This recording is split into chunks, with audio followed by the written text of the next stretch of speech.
Sam, are we ready? Okay, I will call this meeting to order at 6:01 p.m. Mike White, our chair, is not able to attend tonight, so I will be acting as very temporary chair. See, this is we don't need to.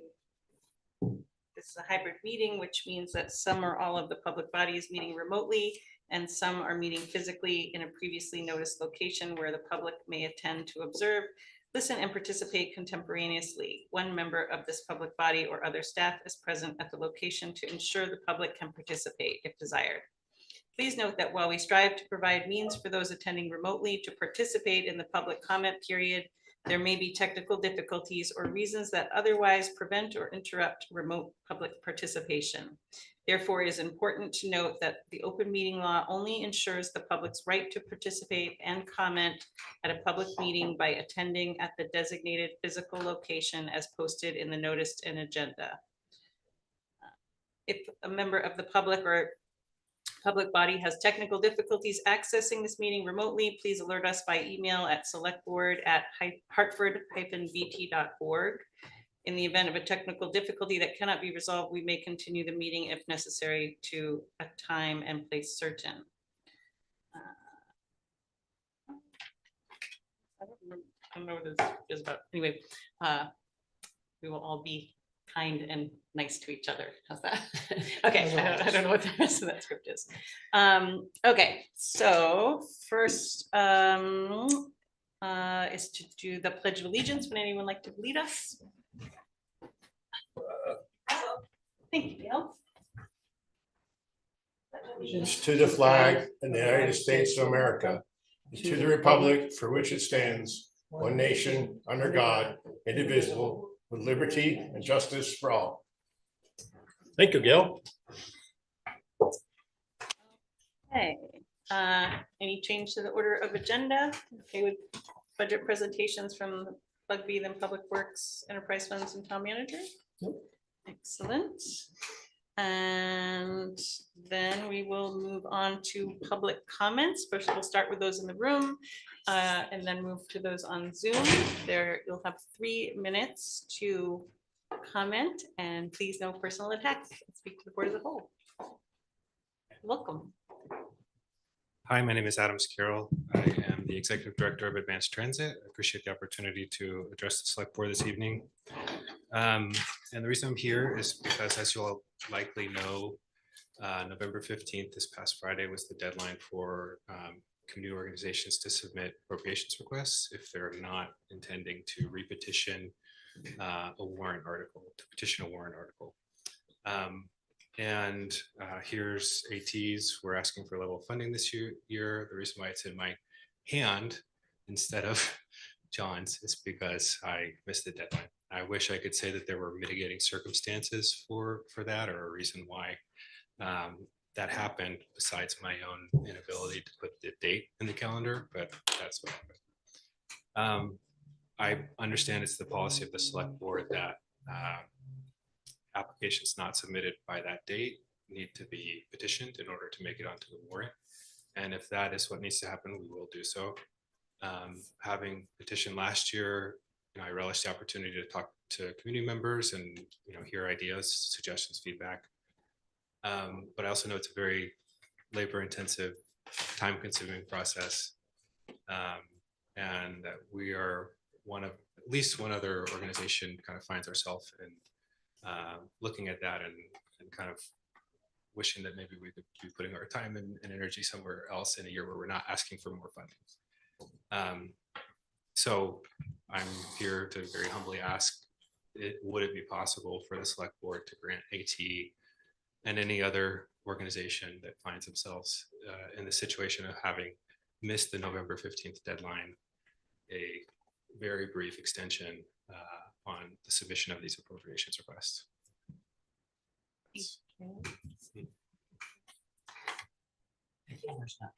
Okay. I'll just, But he was only at 1.5 minutes. So. and I'll just chime in to report that both the advanced transit request on the normal form and the request from the Historical Society were both submitted yesterday, basically one business day after the November 15th deadline.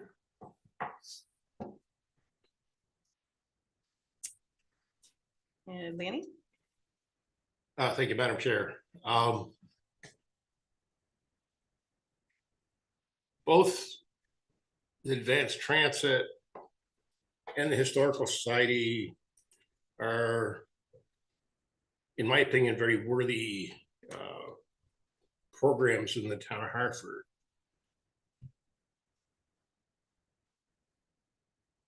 But I also think that we have precedent of requesting items to be on time.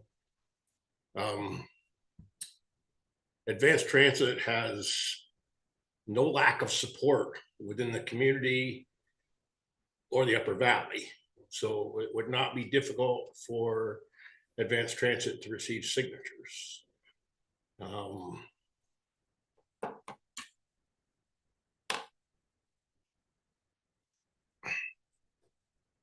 Can I ask how much money Advanced Transit is requesting for the voters? I believe it's 98,000 and change. $98,096. And this is an increase from last year, or is it level from last year? And how much is Historical Society asking? The same 10,000 they have in the last few years. Okay, that's. Have we ever granted in the past, have we granted clemency on this? Never. I am reluctant to say yes when we have, you received the information that it was due by this certain date, correct? Is it a lack of you not receiving the information that it was due the 15th? I include the information, it's a policy posted on the town's website. Okay. Yeah. You did receive notice. Okay, so you received, so you were aware of it. Able to access. Yes, you were well aware of the policy. Okay, so Elaine, does anyone else have a comment I'm- before I can share? So this has come up in the past, and there was discussion around the fact at the time as to whether or not the town should issue reminders to nonprofits, but then there was sort of a lack of equity about sending out notices to people who have gone through the process before, as opposed to other nonprofits or other service agencies that might not even know that this is an opportunity, right? So that discussion was made. Do we send out reminders? The consensus was it's not the town's responsibility to do so. And then in the past, there was one or two organizations who also just failed to meet the deadline. And the board at that time did not want to set a precedent and make an exception. My suggestion at this moment would be, because we didn't warn an agenda item to vote as a board as to whether to grant an extension or not, is that I would suggest the organizations prepare to get signatures and that we put it on the next very full agenda, but just a quick vote among the board as to whether or not they want to extend the period or not. That would be, because as I mentioned to the town manager, as an individual, of course, yeah, these are great organizations. We want to support them. This is a minor thing, but in the scheme of things, it does set a precedent for other organizations to come in after the deadline. So that would be my recommendation, that we don't take any action tonight, that they know there's a reasonable chance that the board will either vote to extend or not to extend the deadline. Or next. Brandon? May I ask when the next not yet warned meeting is? November 26th. Tuesday. Okay. A week from today. And the deadline for petition submission is January 15th, I believe. I believe mid-January. I'm not sure exactly the date. So, and that would require up to almost 500 signatures. Next question. Ida? Just to clarify, John, is it, we were talking about petitions in a different context recently. Is it the 500 or is it the 350? Because there was two numbers, and then didn't we have a slightly lower bar than like the state? 5% of the voters. We do have a lower bar for certain purposes. Other purpose, other okay, purposes. this doesn't But apply. this would be the 5%, and it's explicitly mentioned as Okay. that in the Okay, policy. okay, right, so be just under 500, right? And then I have one other question, or Yeah. did you have a follow-up response? Well, I was just gonna say, according And to due to the, the town clerk 47 days before the day of the annual meeting, whatever that day Okay. is. so it's mid-January. And just in the clerk's presentation, I think that they said the number of recently like certified registered voters in the town is just under 10,000. Right. So it might be. Exactly, yeah, so that's what I was saying, just under 500, whatever it is. Mhm. And the other question was there any like general communication that went out town-wide? Like through JD's channels of like, not specifically to the organizations that have requested in the past, but just broadly, this is the deadline. I'm not aware of any. Yeah, I think that was part of the previous discussion too. It's sort of a, how much do we want to broadcast? Like, come ask Yeah. us for money. I mean, yeah, we want to support service agencies in town. And that could be, if we put it as a minor adjustment, a minor item on the agenda for Tuesday, that could be part of that discussion. Dan? Thank you, Madam Chair. How many other organizations managed to get their request in to the town? I would estimate the number at 15 to 17, and there's 4 or 5 that have not met the deadline, 2 of which we know are petitioning for a larger amount. That's why we didn't hear from them. And 2 that are not seeking anything more, and those are these 2 organizations, Advanced Transit and Historical Society.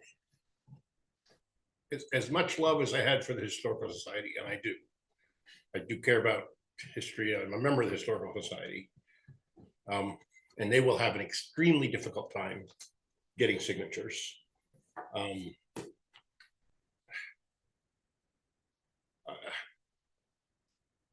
I'm inclined to believe that if these other organizations can do it, I'm sorry, that's a position I'm going to take. That we have many organizations at town of Hartford that had the ability to get signatures. And they did it. They reached the goals. And Not every organization has to get signatures every year. I realize that, Yeah. but I mean, but if they put the request for appropriations in for social service agencies in time, Yeah. that's the difficulty I have with this, is that many organizations were able to meet the goal. Yeah, and I wonder if a year lapses, do we know? If a year lapses, so say either organization does not get on the appropriation on the ballot this year, will they automatically have to submit petition next year, or could they Well, just? if they petition this year, No, I know, but if if they don't get the signatures then they would have to get a petition. for next year as well. Okay, great. But But- once you successfully petition, then you're kind of automatic going forward, as long as you submit that form once a year. I'm done. Okay. So we will put that on the November 26th agenda, which is gonna be a big one. All right, Do we so have somebody here any from the other, Historical Society? Petition their case? No, I think I did alert them that there would be an opportunity to speak tonight if they wish to, or that I would present their request to the board, which I did earlier today. Right, Yeah. okay, all right, thank you, sorry, Madam Chair. that's okay. Any other public comment in the room? And I do not see any hands up at the moment on Zoom. So we will move into the budget presentations, beginning with the Bugbee Senior Center. Mark? And I saw an email from you. Yeah, I can't. I don't know what my Wi-Fi's acting up. I was able to get on. Excuse me, this is filthy.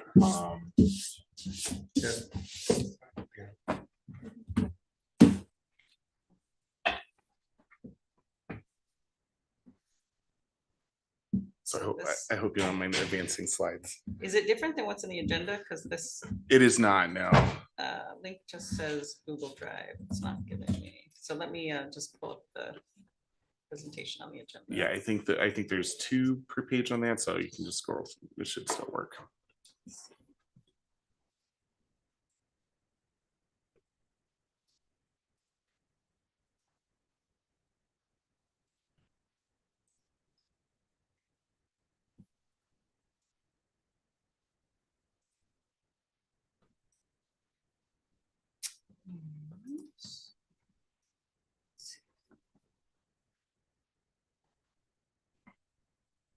Look at that.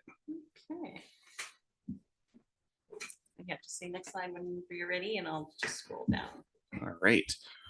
Well, it's been a while since I presented. I think I have a few more gray hairs since then. So Jim, can you make that full page? I mean, I'm just doing it from the agenda. It's not, I don't have it in PowerPoint or anything. Oh, okay. yeah, Trying to sorry make it about that. A little bit larger, just on the screen. Let's see.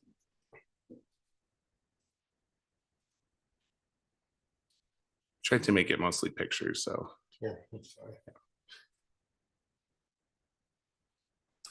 all right. Well, just in case I haven't met anybody, my name is Mark. I'm the executive director at White River Council on Aging.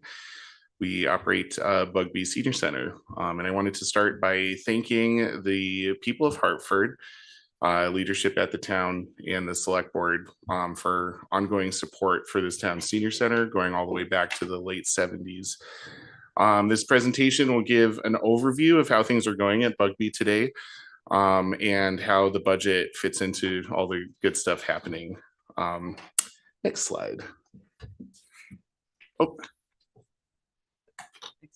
yeah, there's two per Oh, per I see. page. Yeah, I see. just to make it a little extra challenging.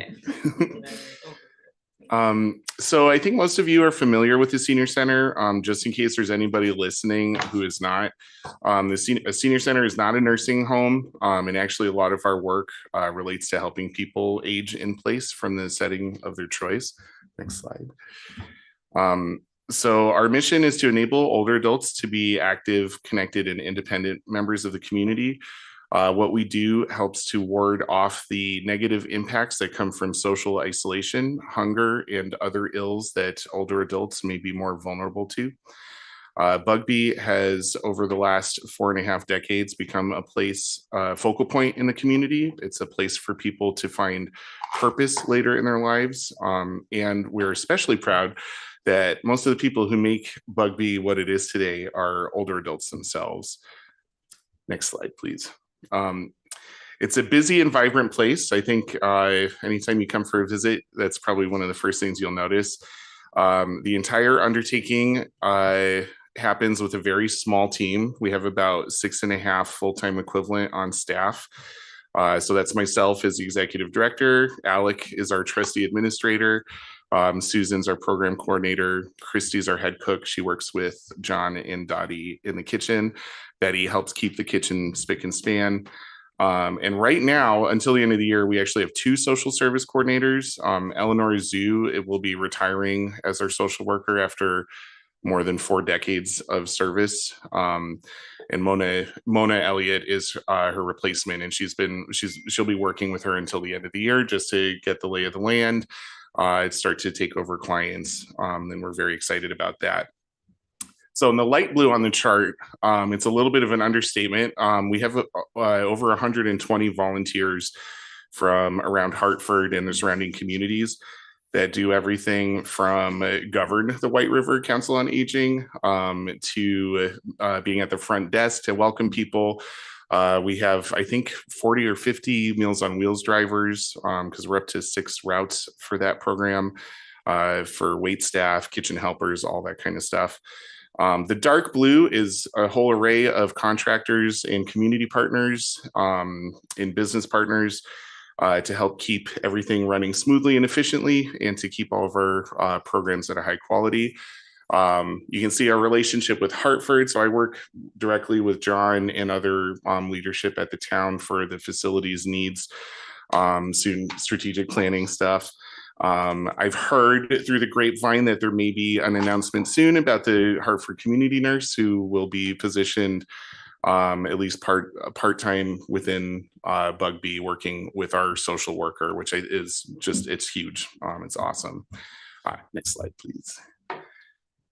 So in total, we've served over 1,200 area seniors. About 2/3 participate in the nutrition program, and the other third in the rest of the programs, enrichment and wellness. Right now, only about 3% are using social services, but we're hoping to double the office hours available for that program. The total services delivered just to Hartford residents, the count is over 31,000. And that includes more than 17,000 Meals on Wheels delivered Except for a year. for fiscal year ending 2024. What was that number again? More than 17,000 Meals on Wheels. Yeah. So the program support functions mostly fall on me and Alex shoulder, plus a whole bunch of volunteers. So we do everything from human resources to finance and marketing to presenting to our wonderful select board. Next slide, please.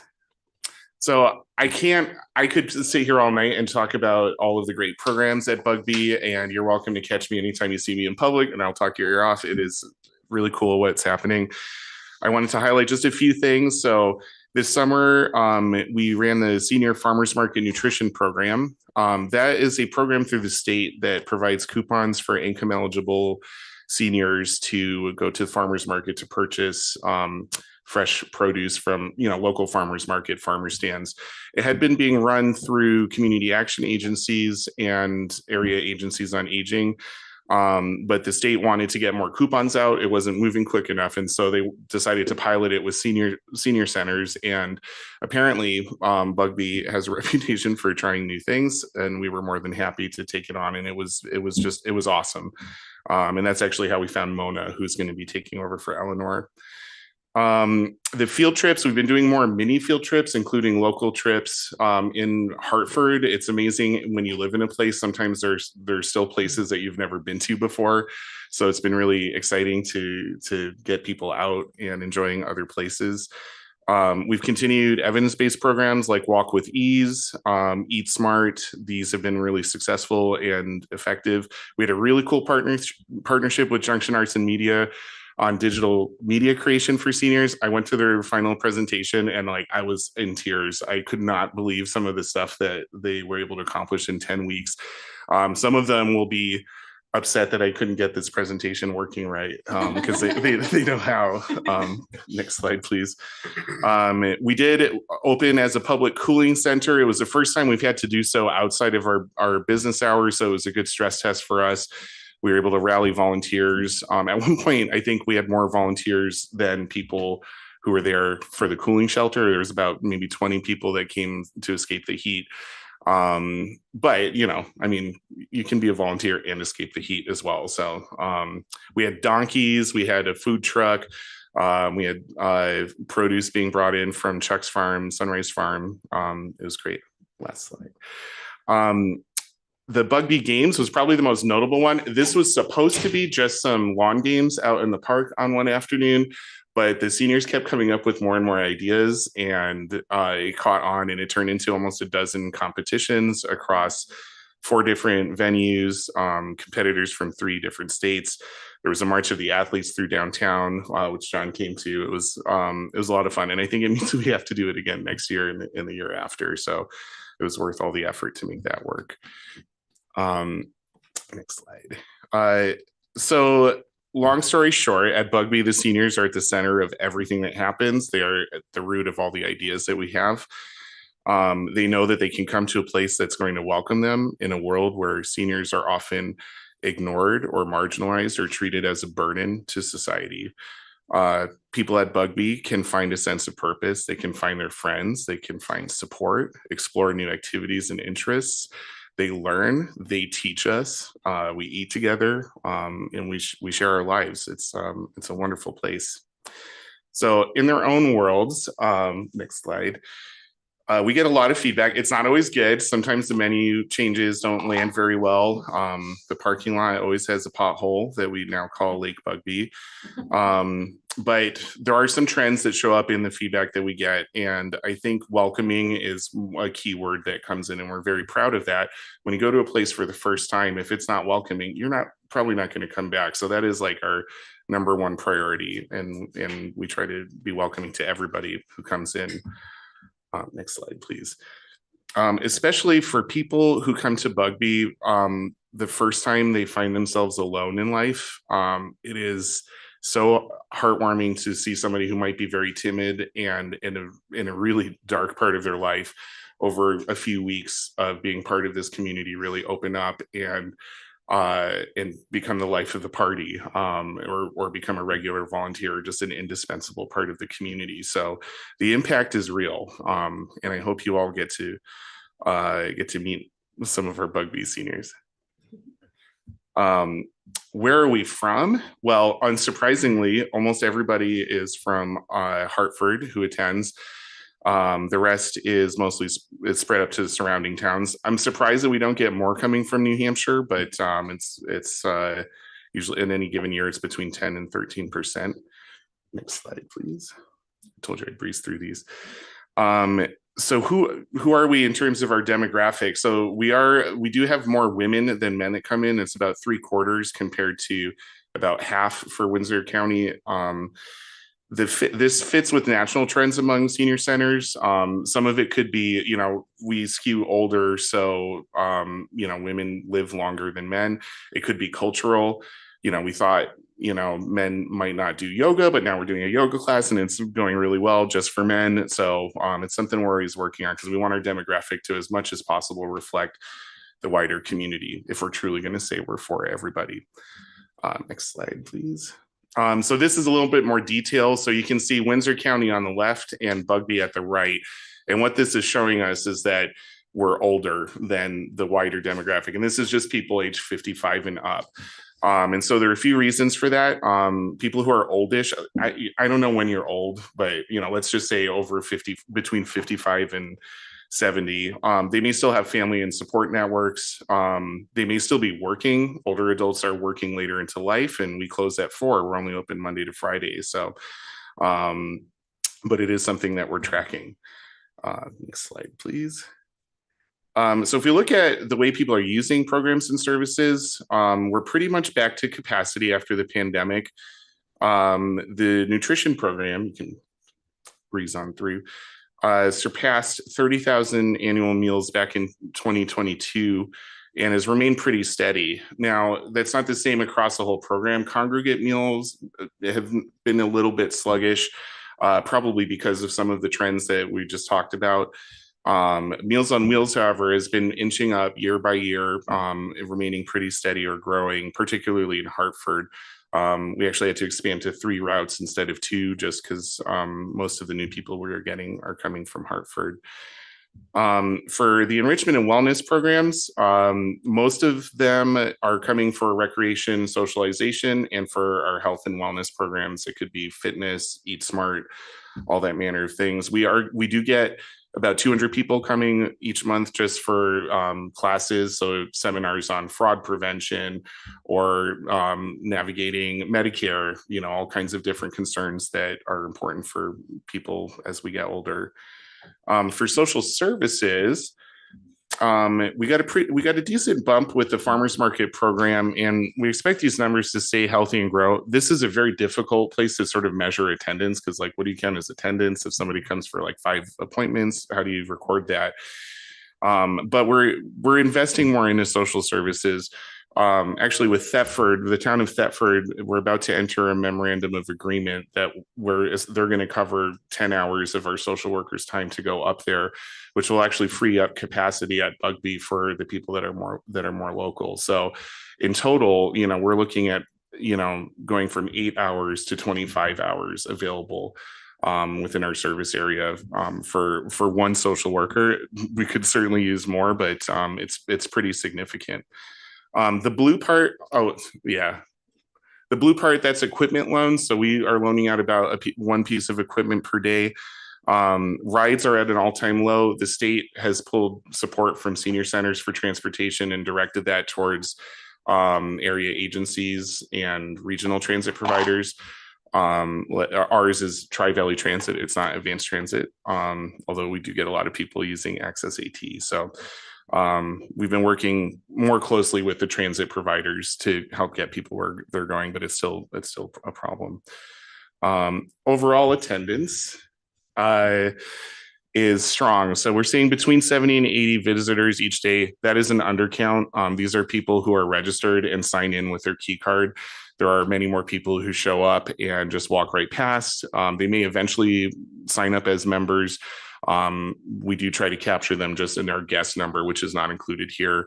There are also community groups that book the senior center outside of business hours. We're averaging about once per week. Since October, every weekend has been booked all the way from now until almost the end of the year. So this facility is about as well used of a community facility as I've ever encountered. But it's not just us. We exist within a world of that's from our eclipse party. That was fun. We have a whole network of partners. So on the next slide, we can see some of our major funders. We can see some associations that we are members of. Almost everything to the right, these are other organizations that are program partners, meaning that we're actually developing and partnering together to deliver services and programs for seniors. So it's a big undertaking. So the part we're all here for is what it all costs. So I have on the next slide our proposed budget for the fiscal year 2026.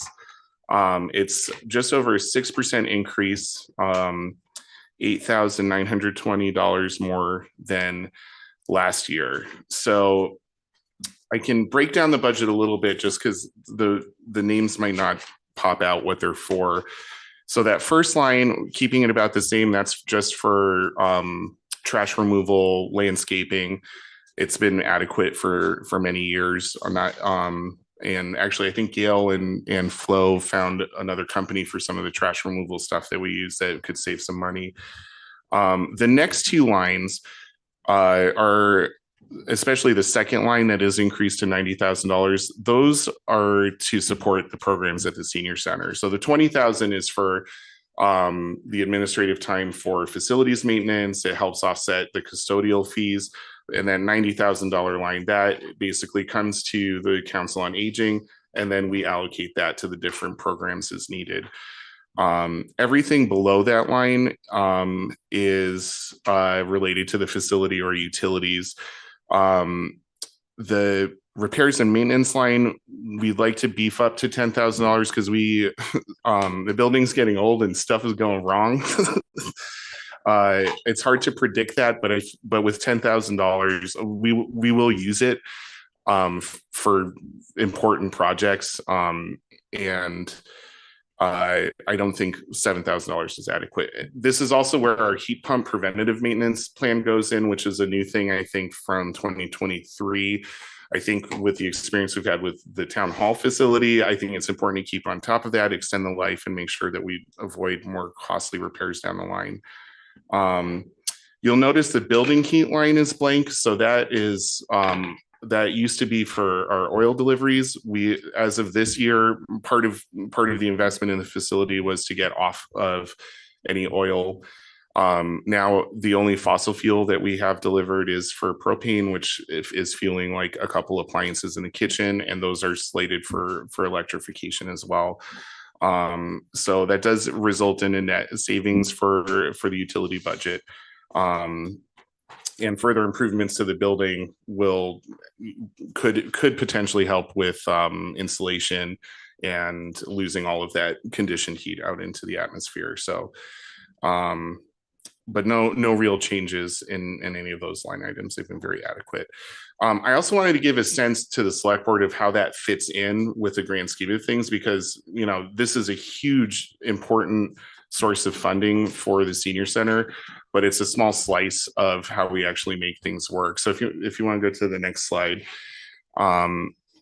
So this shows our annual budget, and the yellow and orange parts, that is what we just looked at on the previous page. So this year it's a little different because we spent down the encumbrances and actually went a little over budget on some of the maintenance.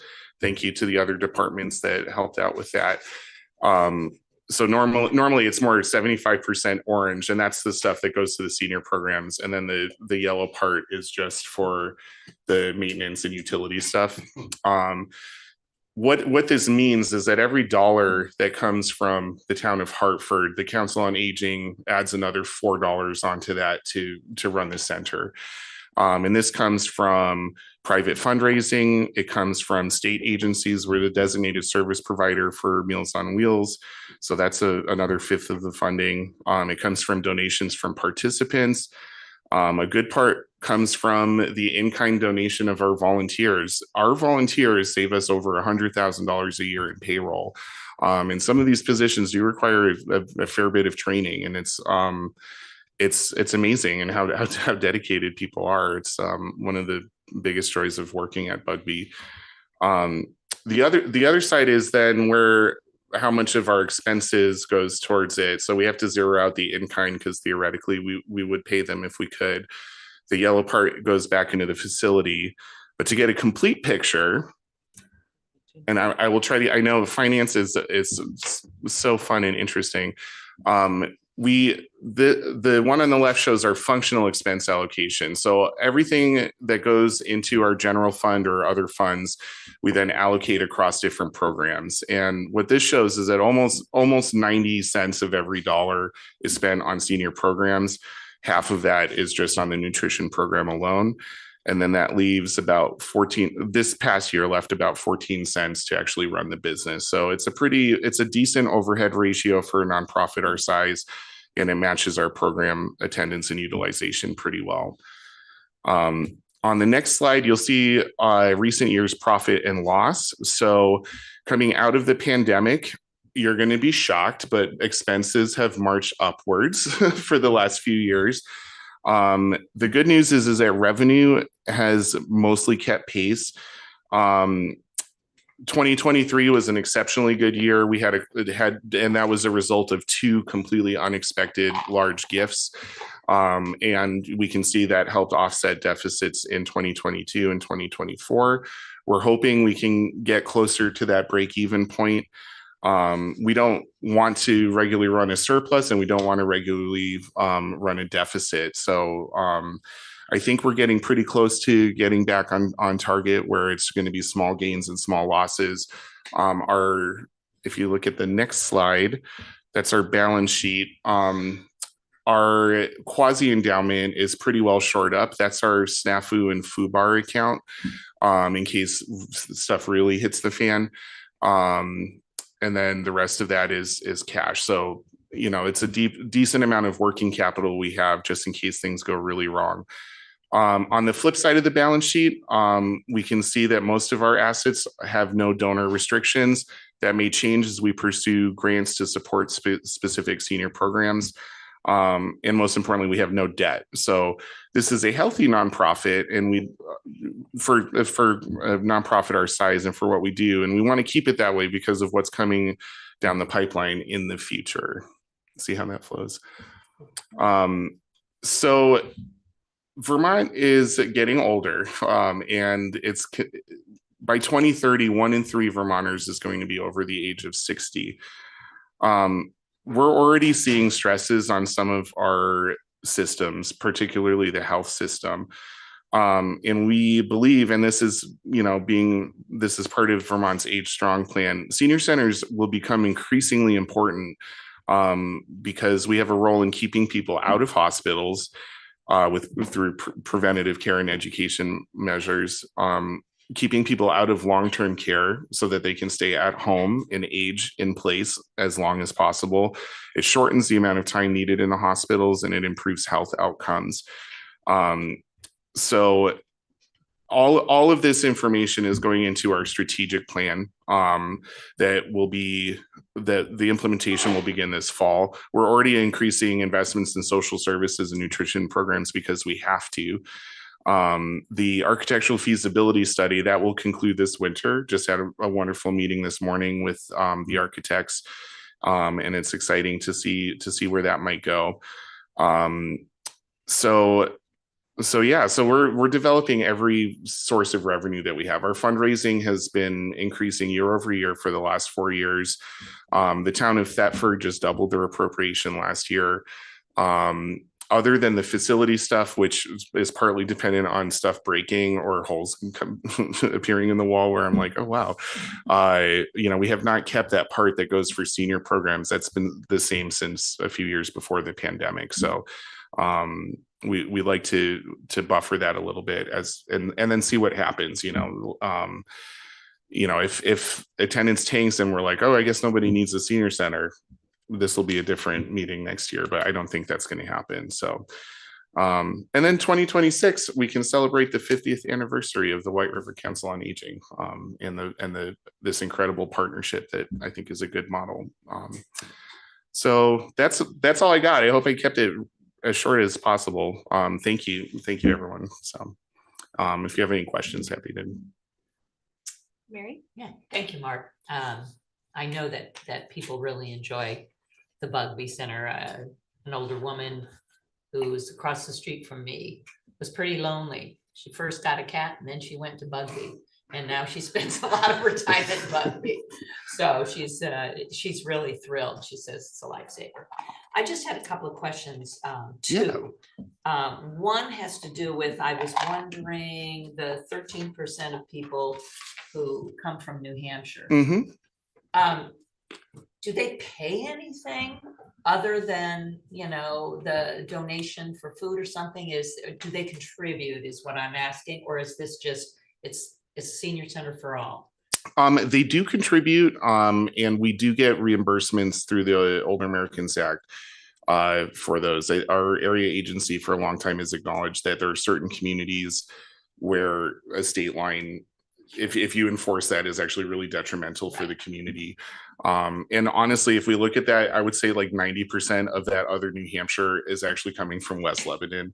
And at least half of those people probably used to live in Hartford, but then got in at Quail Hollow. And so, their whole community is still here. So, so yeah, we have talked about seeing if Lebanon might chip in. Their appropriations process is a lot different than Vermont. Vermont towns, but thank you. That's important. And then my other question, and this isn't a lot of money in looking at your proposed budget, but I was just wondering all the work that we've been doing with heat pumps and weatherizing, just asking why the 2025 is 14,500 and the proposed, since you were saying that you were trying to lower the gas costs, and it's 15,500. I just, is it because you're using the facility more and you're needing all the?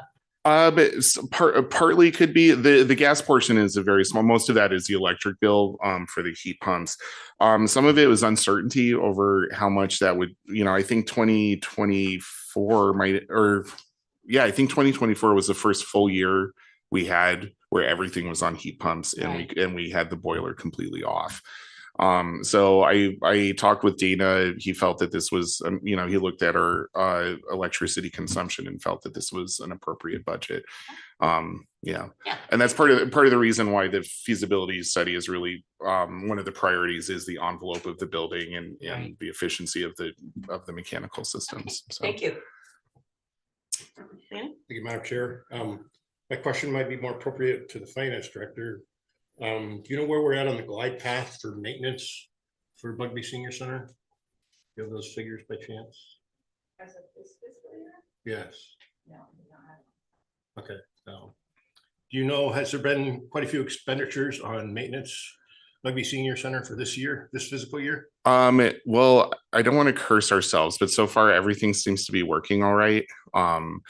So there are a few things slated for next spring that if that budget is there, where it'd be really nice to get that taken care of, like the retaining wall out back is falling apart. We need more gutters around. One of the biggest expenses we had for a maintenance project, we had to replace almost an entire wall worth of siding and insulation, and actually some of the support studs, because without us being able to see, it had been rotting for a very, very long time. And that's because there's no gutters on the building and it's T111 siding. So that stuff does not hold up very well to moisture, and without proper clearance away from the roof, it's inevitable. So and that's relatively inexpensive, but I'm going to wait until later in the budget cycle. Was that taken care of within your budget? Dollars that you had? No, we did not have enough. We were able to get a portion of the gutters up around the affected area, which was the worst part because it never gets any sunlight.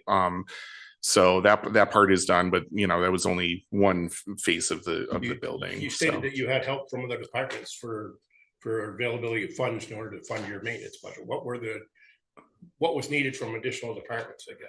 What item was needed for? I think it was mostly related to that project. We also had a pipe that burst within one of the walls that ended up being a very costly repair. So between those two, that ate through the encumbrances, the rest of the maintenance budget, which I think was set at about $7,000. So it ate through all of that, and then we went over by I think about 3,000, Gail, if I'm correct. The total.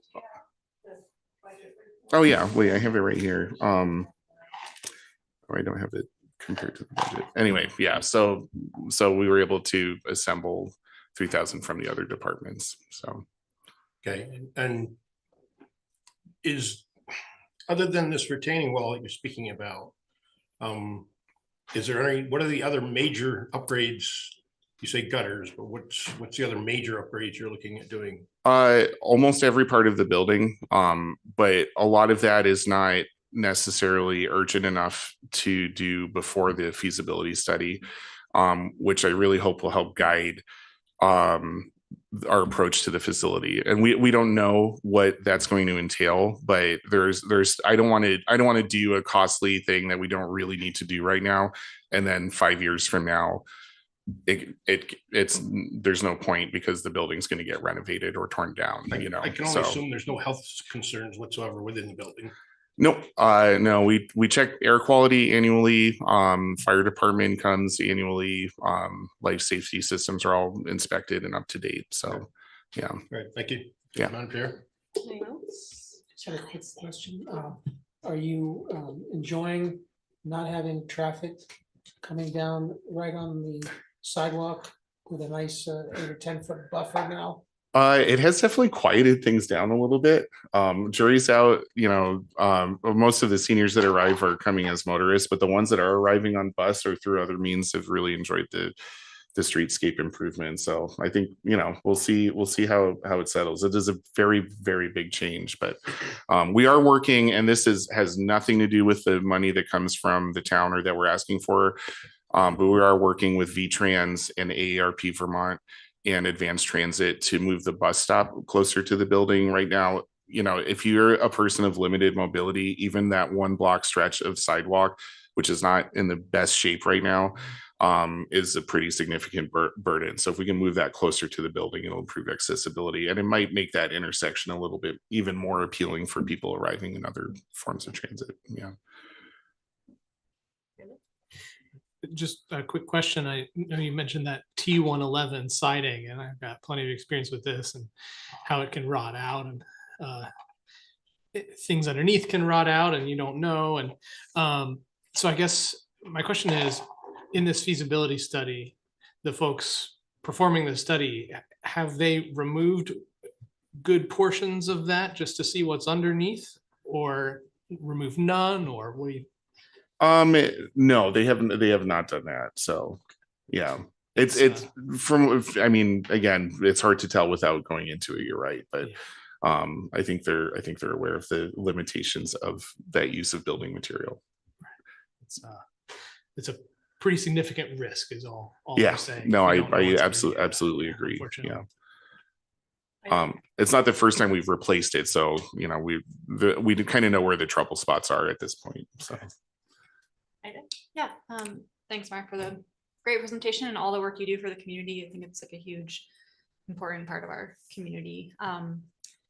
And my one question is just the mention of the retaining wall. It just made me think of the presentation we had about the Fairview Terrace and the bond that was approved by the voters. So I guess just, communication, if it's not already there, between what is going on and the planning for the work on Fairview Terrace, because that might, it is planning to address some of that restructuring of that, wall, or I don't know exactly what it involves, but all I'm saying is that, make sure that you're up to date with what's happening there for your planning purposes. Okay. Yeah. Well, maybe John can help me put me in touch with the people just to show you the design. Yeah. Great. Yeah. Because your center was definitely part of what was like, a major consideration for the engineering work that went into planning for what that bond would approve. So Yeah, I remember when they came to do some like core samples, and it's always fun when contractors are on site because they'll get a group of seniors around them asking questions Yeah. and stuff. So I guess I don't have to raise my hand. So you said the feasibility study should be available this winter. I mean, do you think there are any fiscal 26 budget implications that are going to come from that study that should be? it's a bit too early to tell, honestly, and without having a clear dollar amount, I don't want to ask for $30,000 if I don't think we need it or can spend it. So the next step from the feasibility study is essentially to try to figure out, well, how much money do we want to put towards this? Is it worth it? And then we can start to figure out how to assemble the financing. There's a whole design phase. The results of the feasibility study are not like construction documents. So Right. there's a whole another phase that has to come after that. So, but it is the most important first step to figuring out the future of the facility. But I think, there has been a lot of money that has gone into the facility in recent years. I think, I can't predict what will go wrong in 2026, but $10,000 will easily cover the preventive maintenance for the heat pumps and will get us through a good chunk of any, most scenarios that I could think of. So. Okay, and then that 80,000 that was allocated as ARPA funds, did that entirety get utilized? No. And Roughly half.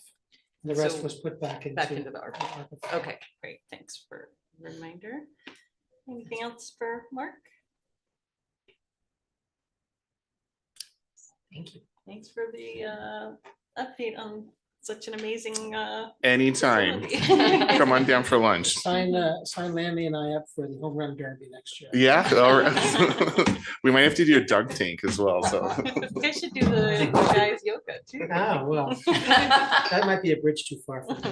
I did the dunk tank down there. I know. You've got quite popular figure down there. We'll have to plug in. Anything for our community, John? Right? Is there, right there? Thank you, Mark. Thanks, Mark. Thank you.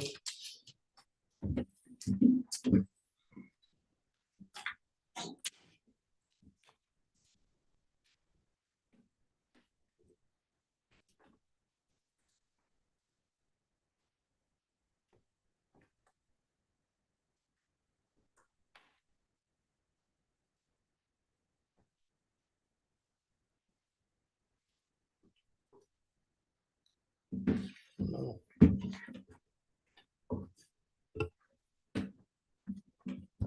Which side this one's on?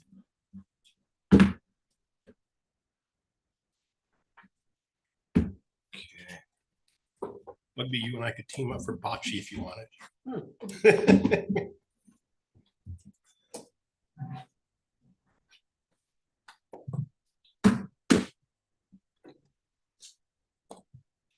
So I'm going to go ahead and share my screen. Hopefully it'll pop up. Still screaming hot in here. Did you turn that down, John? I did, but I'll try the windows now. It is like really hot. It's cooler in the hallway, I can tell you that much. Is it? Yeah. it's Prop the cooler. door open. Sure, that would help. So, Yeah, maybe just prop the door open. I know that feeling. hey, good evening. All the money we spent on this. My picture.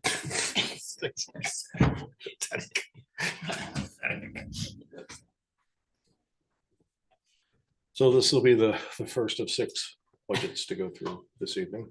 The first one is highway. Brian, just for the public, you want to? Oh, Brian Gaz, the Director of Public Works. Thank you. So this opening picture, this is actually it's dated a little bit, but this was Jeremy and I are out. This just shows us clearing out a ditch that where the wet summer of 23, that in the Sunrise subdivision there, a lot of property owners had flooding. They actually have sump pumps that were discharging out to the ditch, and because of the water not going down, we actually had to go out and lower the ditches a little bit to get their work, to get the water out, to keep the water out of their basement for that, so.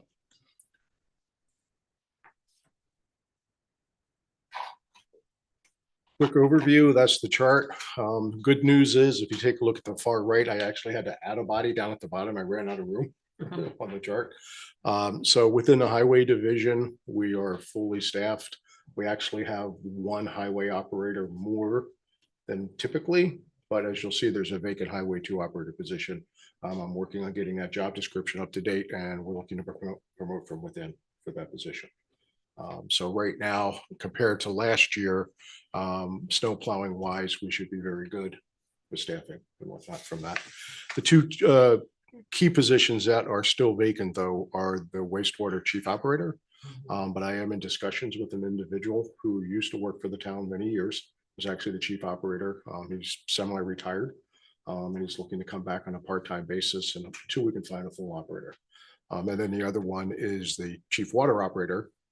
Former employee Rick Kinney, chief operator, has also been assisting. But we've had those ads out there. They're all over the place. We really haven't had any applicants for it. I mean, this is an issue across the state. It's just not here in Hartford. So we're getting to a point now where we've got to bring in the younger individuals, get the training, and then that's where we're at now with those two divisions, is that we have individuals there. They just don't meet the certifications or have the training to move yet into those chief positions for that. So. All right, Mouse, where'd you go to? Here's an overview. I think the percentages, show a little bit. You go 18.65%. But like in highway, where you look at a 30% increase, what that includes is at $400,000 more for paving. And then also this year we have the $280,000 for the trucks, where last year they weren't in that portion. We did 600,000 last year, and then we took 350 out of reserve for that. So, $680,000 increase of what you see right there is just for those 2 items. So it's a little misleading and just in what categories where they were at in the budget last year. Once again, just a couple of simple pie charts. I'm a visual person. I just like to give that breakdown. It shows the different divisions where we're at, how much percentage, the cost for that. Then we get into the administration portion of it. And as you can see, the various funds that this department has.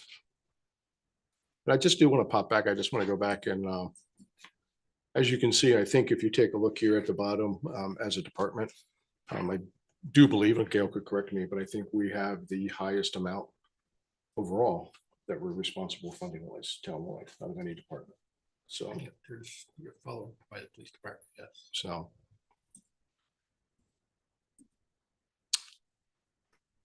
Just a breakdown of who we're at, who gets funded out of the administrative side. So as you go through the budget, you'll see the various sections, you'll see the actual staffing, but then at the very end of each budget, you'll see an administration portion of it. And this just gives you a breakdown of those positions and who's being funded out of those positions. And in regards to town manager, finance director, other positions, what percentages are coming out of there. So. This is new. I didn't have this last year. I just wanted to give a little update of administrative priorities this year. I think it's not too I didn't want to make it too overarching or overachieving with it. I want to make sure that we finish up what we've been starting and going from there. The one item I do want to, number 3, is to start a departmental organizational look of how things as a department, how we're set up and what we're doing. The one department that I take a look at that is the breakdown is the wastewater staffing. We have 7 individuals. They're sort of kind of dedicated to their own plants. And I just don't know if that's the best model of having it that way. So this is just a department organizational overview I'd like to undertake at that time. Doesn't cost any money, but it's just a priority that I would like to get done for that. Chris is working on and consistently works on a road inventory, and he wants to come up with a comprehensive maintenance and capital improvement plan, primarily for roads. That's just something that's sort of his passion and making sure he's taking something that was built on by a prior assistant director when he worked here. And we just, as a statutory requirement, we have to maintain the roads. That's a part of our statutory requirement in doing that. We just want to make sure we do it in the most efficient, cost-efficient manner in getting it done. So. Now we actually get into the highway. And as I mentioned before, you can see this is the staffing levels. Right now, we actually have 8 operators, but only 1 equipment 2. So once we get that promotion, that'll even out. Priorities are, like you said, are just nothing too outrageous. Just maintaining their normal, what they're doing, and due to the we have a lot of newer individuals. Some of them have prior highway experience, but they've done it in different places. So Jeremy's been very good at we're building a team. I see that as the next year or so. This finishing up this year and in 26 is that's where we're going, is to build that team that we had years ago, where we can start to go get the training, get the skill level with heavy equipment that we can go out and start to do some of the bigger projects that maybe now we're contracting out for. This is just some useful information. There's our famous River Road that it can be a nightmare in the wintertime and in the summertime. Everyone know where this river road is? Tassville River Tassville, Road. yeah. Yeah, so no, it's actually in Hartford, So in the town of Hartford. Both goes from one to the other. if you go to the Actually goes to Tassville Woodstock. covered bridge right there, from that portion on the other side of the river till you get to the Pomfret town line, that's our section of roadway there.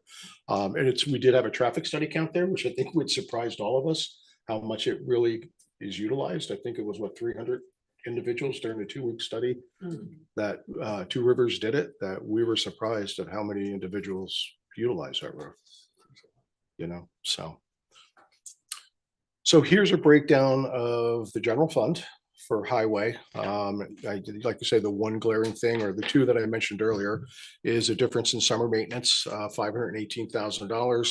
But like I said, that it consists $400,000 of that is for paving. That wasn't in the budget last year. So, and then down at the equipment and maintenance, we're actually, if you add the 280, we've taken some things away. That 240 includes $280,000 for 2 trucks. So like I say, the percentages can look a little scary, but it's just because how things were funded last year differently than this year, that it increased those percentages with that.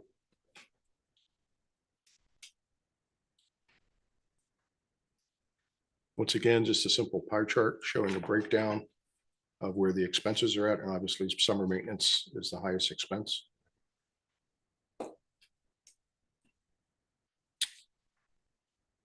Quick overview of just some of our priorities. I tried to go through and pick out ones that, I think would generate a little, discussion.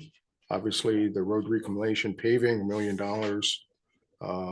The line striping at 40, or normal summer mix at 50, winter salt 250, contracted services. I did include this year for 26, going to what Mark had just said, we're experiencing a lot of the same issues with not having gutters on the building. Basically, all of our eaves and down, we have wood at the top and down at the bottom are rotted out. The building was built in 2004, so the roof is 20 years old. It's not an architectural shingle roof, it's just a normal asphalt shingle roof. So we are looking to see if we can get that replaced before we start to run into some of those other problems where we get more expensive with that. So that's why I did put that in there for the 26. We are looking for a new tire balancer. We have a very good vehicle equipment maintenance individual now, and having a tire balancer for the amount of tires that we change out. You got to think every year, but like right now, we've changed out from all the summer tires to the winter tires and all the trucks. Having them balanced is key in keeping the longevity of it, safety of the operator, and from that. So we're looking to add a tire balancer so we can just do all that in the house from now on. I asked Chris to put this together just to give you an overview a little bit more of what roads we're looking for that $1 million make up. If you were to do the math here, this is actually $1.14 million. I figured give you would. But, so we realize, as you know, what oil prices will be next when we go out to bid for this. So, but this is just where we're looking to do, spend the $1 million on and what roads right here for this.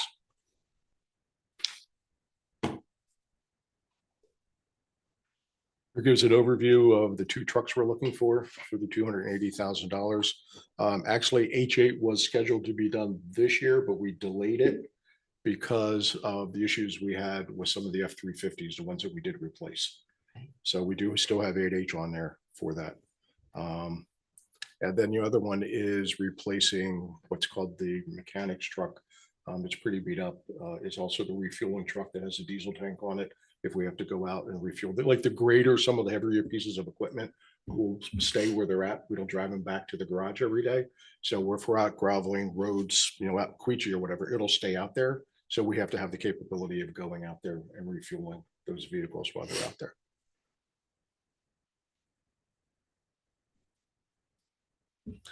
So that is your highway budget. So. Questions for Brian Lanning? Brian, can you explain what the difference between an equipment operator 1 and operator 2 level is, please?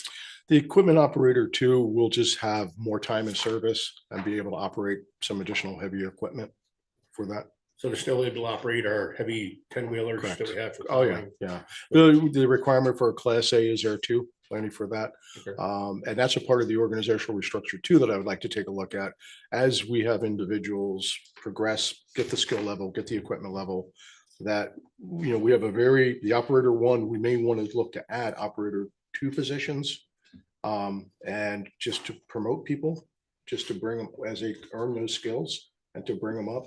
That'll help with retention. That'll help with us having that work staff that has the experience down the road. Where right now, we just don't want to have people coming in every couple of years looking for a new job because they can make more. We want to build that workforce so that 5 years from now, we have that force like they had, like Jeremy talks about with his dad, like 10, 15 years ago, that they can go out and tackle these projects and get it done in a more, an efficient manner. And not that our crew's doing good now, but the skill set is just still, they're not quite there yet to where we would like them to be from there. So. Okay, and also a couple more for you. What do we have for outstanding 2023 FEMA projects? Country Lane is the big one. And then we're just wrapping up Jericho. So really the mitigation project, they call that, is Country Lane. And then Jericho's wrapping up the 100% roads that have been done. So really it's just Country Lane is a big project, but it's just closing out all the other little, going through the FEMA process, making sure the money's in, making sure everything's closed out. So we submitted for FEMA for the Queechee Bridge for the. That was federal highway, and yes, we did. And that money, I do believe that money has come in already because that was done last year. We had to have that money put in December of last year, Lennon. So, but there's money still left to pay for the permanent repairs where the riprap was put in for the temporary repairs. FEMA will not pay for it. No, we don't have any money to pay for that. No. Okay. So, I mean, this is part of the federal agencies. Federal Highway did what they did. We explored with V-Trans, see if we could do something more, extend that wing wall between the 2 federal agencies. Neither of them want to pay for it. I did some research after Irene, and we're still paying on a bond for the work that was done there at that time. So if we want to continue that wing wall down there, it's going to probably be us paying for it. So, okay. But that whole, we need that type of storm event to cause that type of damage. And just one more question. Do you have a breakdown of class 3 and 4 roads that we're still, class 4 roads, do we have to keep class 4 roads open? No. Okay, so class 3 roads we do. Yep. Do we have a breakdown of how many class 3 roads there are? Yeah, we have a state map. Yeah, we have that breakdown. So, and class 3 road would be classified as what? What's that? Class 3 road would be classified. It could be gravel or paved Okay. for that. All right. So I think the most majority of them, I think, are probably gravel roads. All right. Usually your class 2 are your paved, your class 1 and class 2 are your paved roads. Yeah. That's it for me. Thank you. Any questions? Quick question. Paving roads involves more than just a contractor putting down asphalt, right? There's preparation that needs to happen. Exchanging culverts or upsizing culverts. Correct. And then shoulder work and that kind of thing.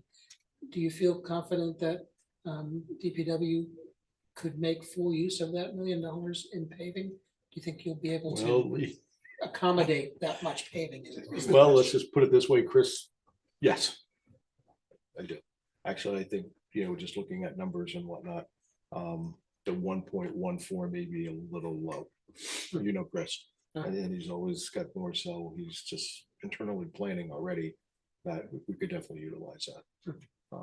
What we do is we try to piggyback too with various V-Trans grants, like roading aids, where that's the ditching, where we can go and put those cross culverts in. Take Christian Street last year was a good project, where we actually went in and did the cross culverts, did all the ditching, put all the riprap in there, and then Blacktop, the paving company, came in and actually paved the road.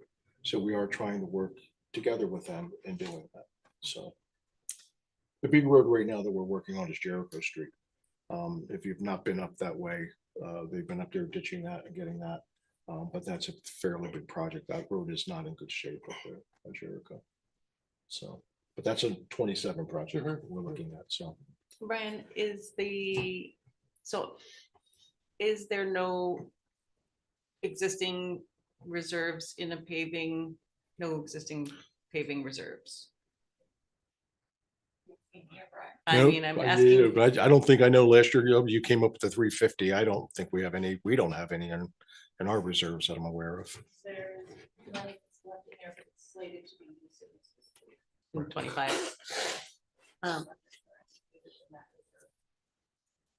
Okay, and you said that you are on track to complete all the paving projects that are listed on the town website. And Pike is coming in next spring.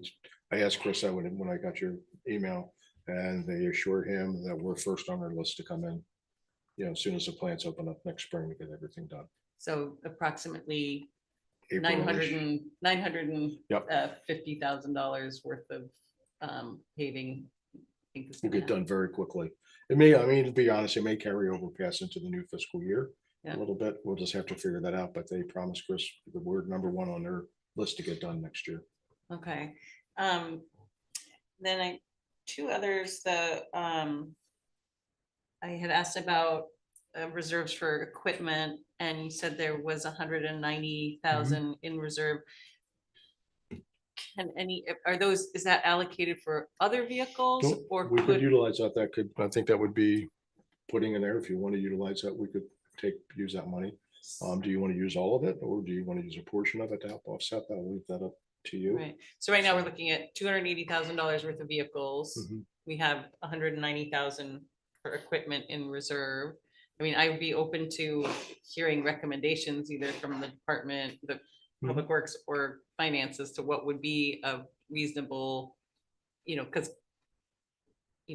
either we use some of the reserve and then contribute to it for future purchases, or, I think having a reserve means we're going to use it for what we need it for, but having that capital planning going forward for what equipment is going to be needed in the future is part of that whole equation. So, Yep. And the other thing too is cash. Do we pay cash, or do we start to finance some of these vehicles? right, So the last couple of years we've been paying cash for. because we have the reserve. We've like this year, we're just paying cash for the vehicles because it was what was budgeted for, we asked for. But going forward, that's our whole capital plan, and which we have to do for the equipment for the department put together, and then take a look, work with Gail and John, and what's that magic number?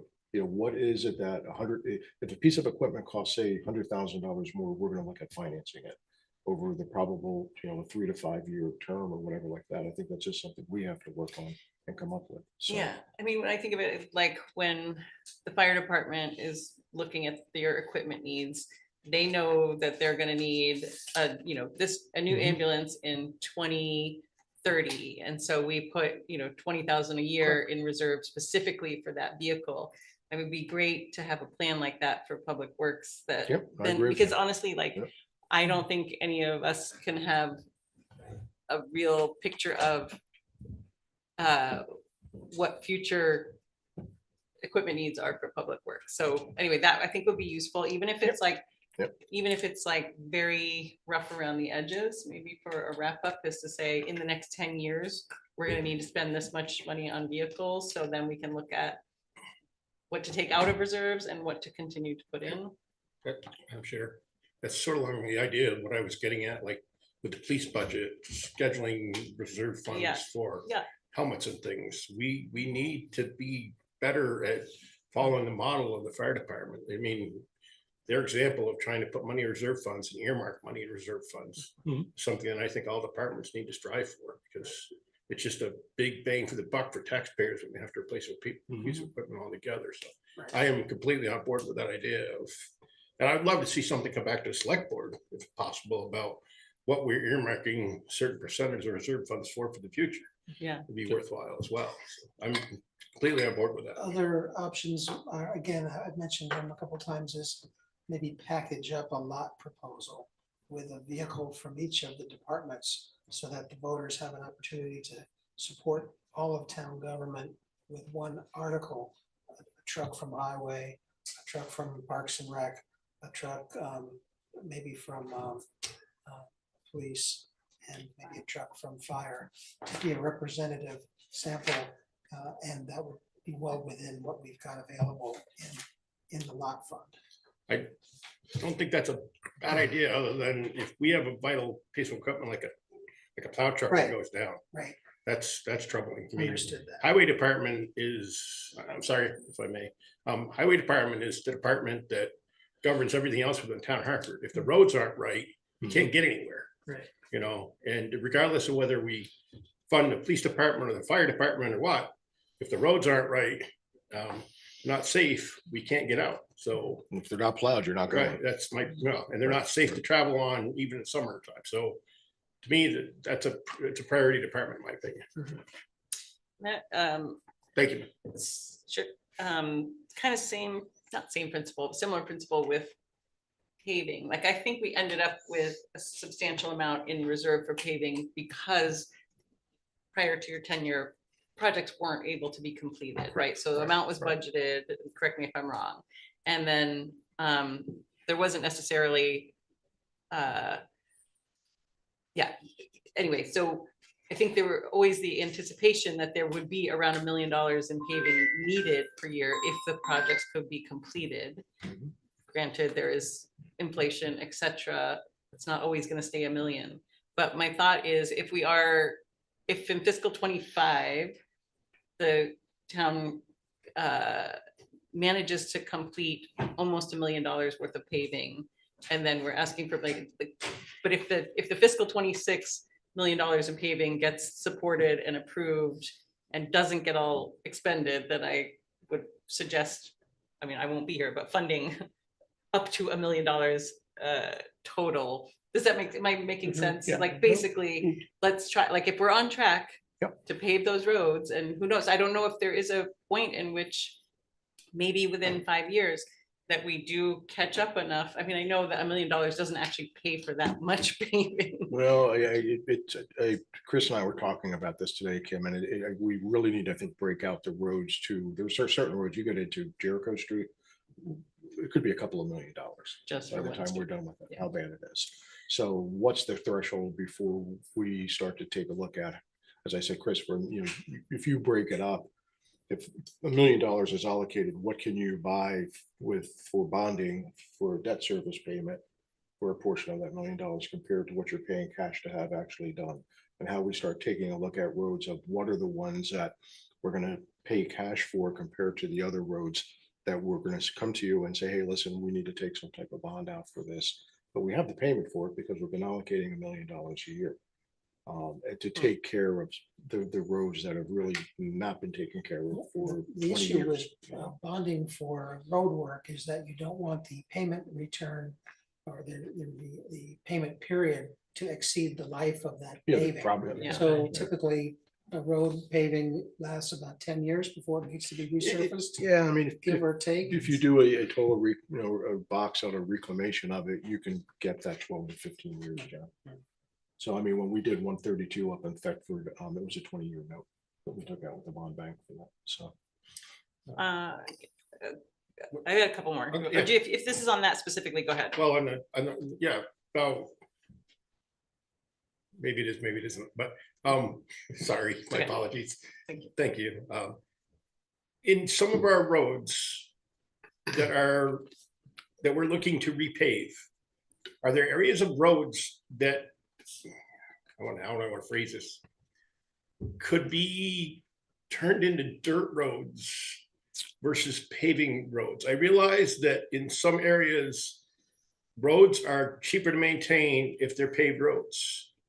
However, the cost of that, if we have some dirt roads that are, or some paved roads that are able to be turned into dirt roads. I mean, I guess you could, reclaim that material and just do it that way, Lanny. One of the things that'll affect though is how much money we get in state aid though. Yeah, I didn't realize, I didn't think about that. Because if you go from one to the other, we get more for paved than we do for gravel roads. So, I mean, is it worthwhile? Like, we could look at that. But We have a significant amount of paved roads that I don't know, I mean, what sort of traffic counts these roads get. And if we could save ourselves some money on pavement because it's such an atrocious cost by putting it into gravel roads and just grading them more often. and another way to look at it is in New York, we call it oil and stone, chip seal. Yeah. That you don't, you take a look at that. It's surprising though. We actually had that with Todd and the look at that it's not done more often by municipalities in Vermont. Chip seal is basically you put an oil slurry down and then small stones on it. There's several layers. Several layers of it, and it'll build up. And then in the wintertime, it's usually good because you have a little bit coarser surface. It's good for traction. But you're typically redoing that road every 5 to 7 years. But it is a lot cheaper to do. Remember the old days when we used to oil roads, straight old oil, and that's, we don't want to go back to that, but it did hold us down. But a lot of what we have though is underneath the road, not the actual pavement, Lanny. It's the drainage. It's the years of just stuff building up, and water's the worst thing for a road, and that's what causing the. I mean, I realize that that's why I say in some areas, I've got to believe in some areas that it's safe to go to dirt roads versus paved roads. I mean, and the other philosophy is that the town of Hartford residents need to get understanding of is that we need to have safe roads, but we don't need to have, especially in wintertime, we need safe roads and not completely clear roads. We've gotten, I guess, for lack of a better word, soft in our approach towards wanting our roads to be, glass surfaces all the time.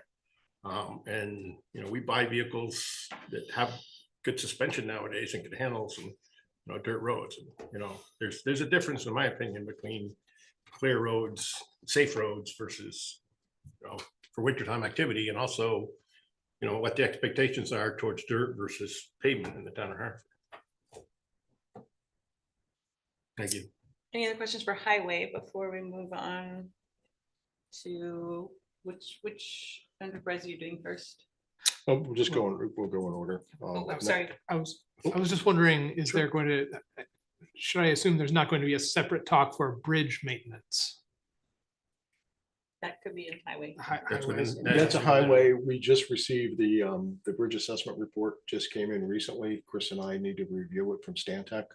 I did have an original number in there. And John, like I said, they broke it out by cost per year. And once again, it's, we're talking 6 figures each year for that. So we'll take a look at in regards to what feedback to Stantec and then get you a final report, hopefully before the year's end, to see and then if any money wants to be allocated towards bridge maintenance for that. So, And as opposed to highway paving grant funds, which maybe come every 3 or 4 years to applying towns, there's no such real restriction, I think, on how many times a town can receive structures grants.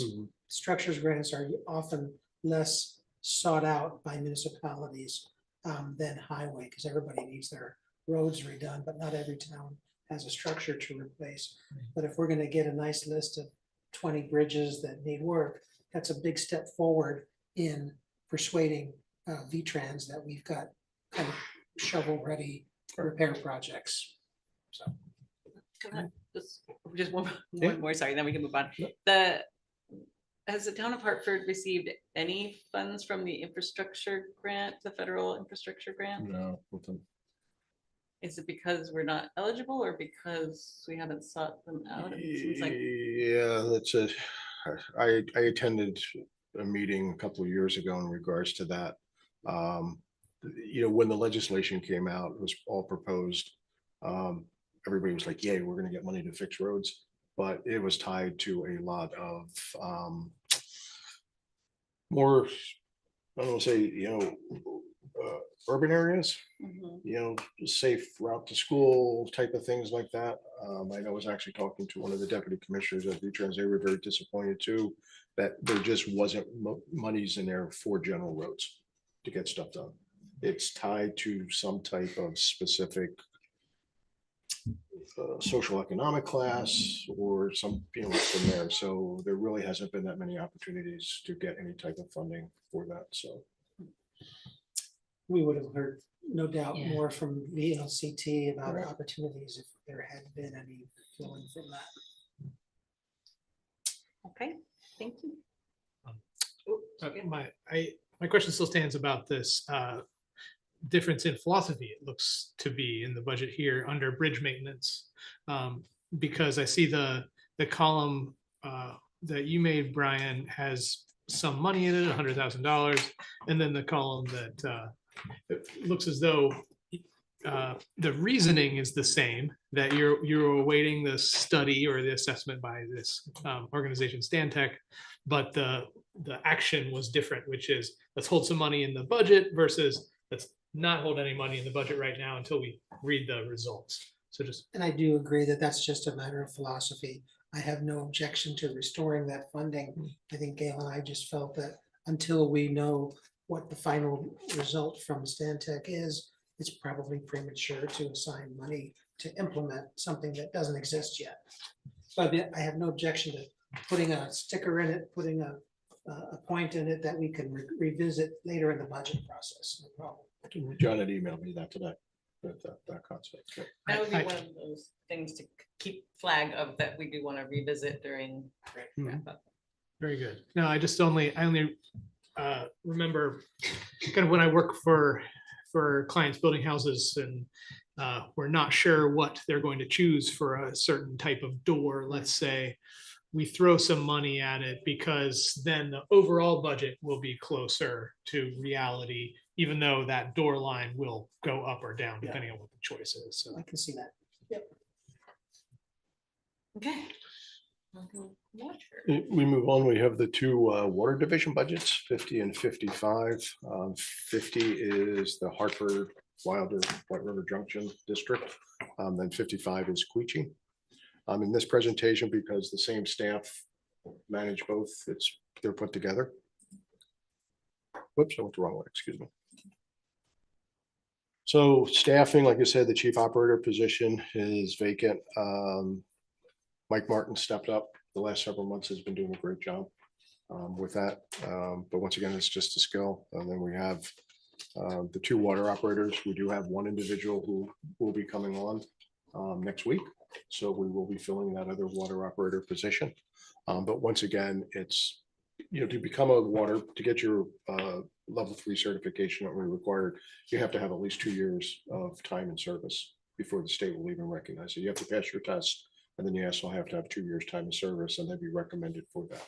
So this is a time lap of where we're building up and hopefully building up the staff with the education, but it just takes time. Takes years to do it. For operator 1 or operator 2? Operator, well, just the operator 1, but it's a class 3 licensing. They get their license. So, in all of the the water and the wastewater budgets, my top priority in the 24 budget, there was a fairly substantial rate increase across the board. So for like this year's budget and the 26 budget, my goal has been to maintain with no rate increases, which I feel I've done with that. I know we've heard quite a bit from residents in Queechee at the time about the increases. So that was a priority, and how you see something's funded, why this is not funded. My God, I just wanted to balance it out and just make sure, still, I've got to get, my goal between now and when we do the rate schedule is to have a better understanding of the makeup of the various rates for water and wastewater. It's a very confusing situation. It was a project I had for last year, then obviously the flooding sort of kind of threw things out of whack last year for everything. Then the LCRR came up and, sort of took What's that? the Lead lead and copper copper. Oh. thing that you'll see on there.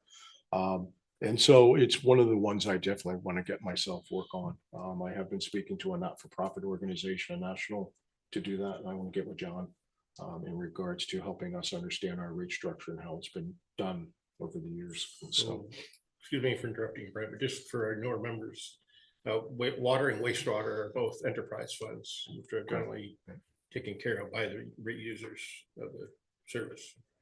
So there's not a huge impact on our regular budget, but we do have to go to the budget for that. So it's your business fund. This is where the user fees are what pay for it. I like what you're saying about the user fees covering everything without tapping into that's good. Well, in this year I did but within the budget this year, I did pull some reserves, Lanny, as you'll see if you go through, I did pull some reserves just to help offset some of the bigger projects. For the Hartford filter, the water filtration plant in Wilder, we do want to finish the 2 green sand media projects. We did 2 last year. We just finished up 2 this year. So out of the 6 filtration tanks, we'll have them done. And then we should be able to get through a couple of years, but that's taking a look at what's that replacement schedule, that equipment reserve that we can start like next year, in 27 allocating funding so that when they come due again, if I remember correctly, I think we're looking at a 5 to 7 year where they should be placed out from there. So probably in like 28, 29, we would probably be looking at replacing the first 2 that were done in 24. Asset management plan. I did attend a workshop in the spring in regards to that. And there is funding. There was $50,000 that we could get for an asset management plan, but just for water systems, not for wastewater. But one of the requirements is that a chief operator and a select board member needs to attend a 3-day workshop. Sign me up. Well, that's I say. So if we get going for that, then it's coming. So Sign me up. we got a very, Is that 50,000 per water system, and would we Right, good. therefore qualify for 2? we can put in for it, whether we're going to get 2 or not. But yes, it would be for per water Mhm. system. So, but it's not for wastewater. Right? Originally, we thought we could do it for wastewaters, but they just do it for the water system, unless the state changes their requirements on that. When it comes due, we'll definitely let you know. I'm interested. It's a weird requirement that there has to be 1 operator and 1 select board member. I'd be They very have to interested. attend a 3-day training before we can qualify to get the grant. I don't even get town water, but I'd still be happy to do So- it.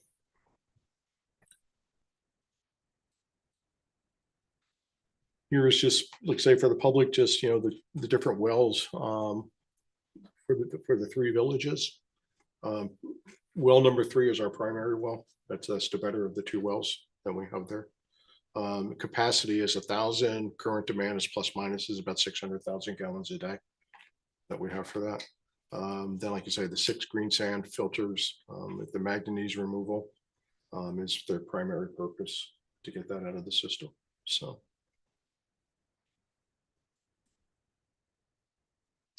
Just some information distribution over 45 miles of lines. We do have some very older lines. We're still, the big project we have going on now will be the water main replacement project up Hartford Ave into Wilder. That's still being the final engineering of that. I think Chris, the last meeting, we just did that extension, that extra change order for the engineering that needed to be done to get that going. Music to the ears of Marcy Bartlett.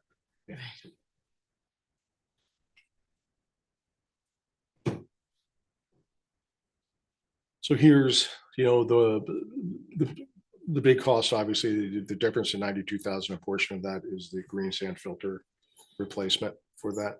But overall, it's a 6.35% increase. Once again, just a little visual chart showing the cost. Breakdown, obviously, the media filter, they've been running for the two of them about $140,000 for that. We are requesting to replace W8. And this is not a plow truck. So to keep with the climate policy, we're looking to replace it with electric truck. Put the charging station in. Now you will also see in the next fund, there's a portion of this. Because the one division does both, you'll see split cost for things like this between Fund 50 and Fund 55. And I didn't, like I said, as I was trying to keep in the rates, so I didn't have to do a rate increase. I didn't put any money this year because we're going to asking for the 140,000. I just saw it said, why put 150 in when I'm asking you for 140? So I just kept it as a zero for this year to pay for that project. But we did, being that this area is the one for future engineering that's going to be needed with contingencies, potentially for the Wilder project, I did make sure we had money for additional engineering in case we need it in there.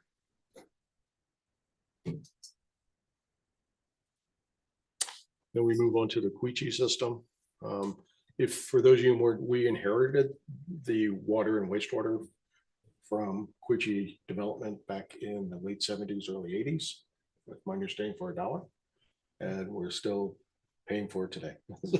Saying they can have the leach fields. Definitely. It It wasn't a very good deal for us, really. Yeah. Part of the issue is, Olani, is that we just didn't get a lot of good records of what was put into the ground. We're still finding stuff with what they did and from there. So.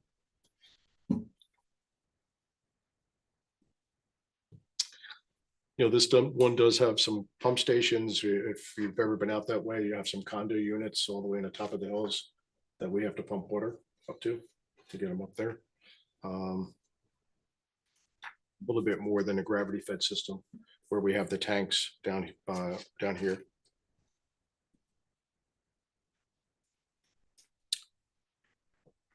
And here's the proposed for that. So definitely a smaller system.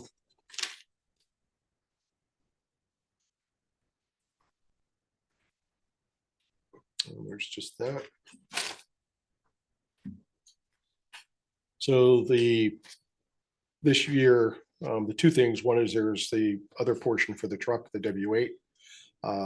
But the $55,000 is for a utility agreement that we entered into with V-Trans to support. There's the Queechee Gorge Bridge that's being rehabbed right now by V-Trans as you're driving over this way, we'll be on the right side of this, up the north side. There's an 8-inch water main underneath there that is supported. And we have to pay for that line has to be supported when they're doing the road work out there and putting in the new sidewalk. So V-Trans, it was $165,000 total. We opted for a 3-year payment for them. So this will be the first installment we anticipate, because we'll be doing the work on that side of the bridge, hopefully next year, because they haven't finished up the south side this year. But then we can pay that off over 3 years at the $55,000. So this is the first of 3 payments we're looking at will be in this budget. So.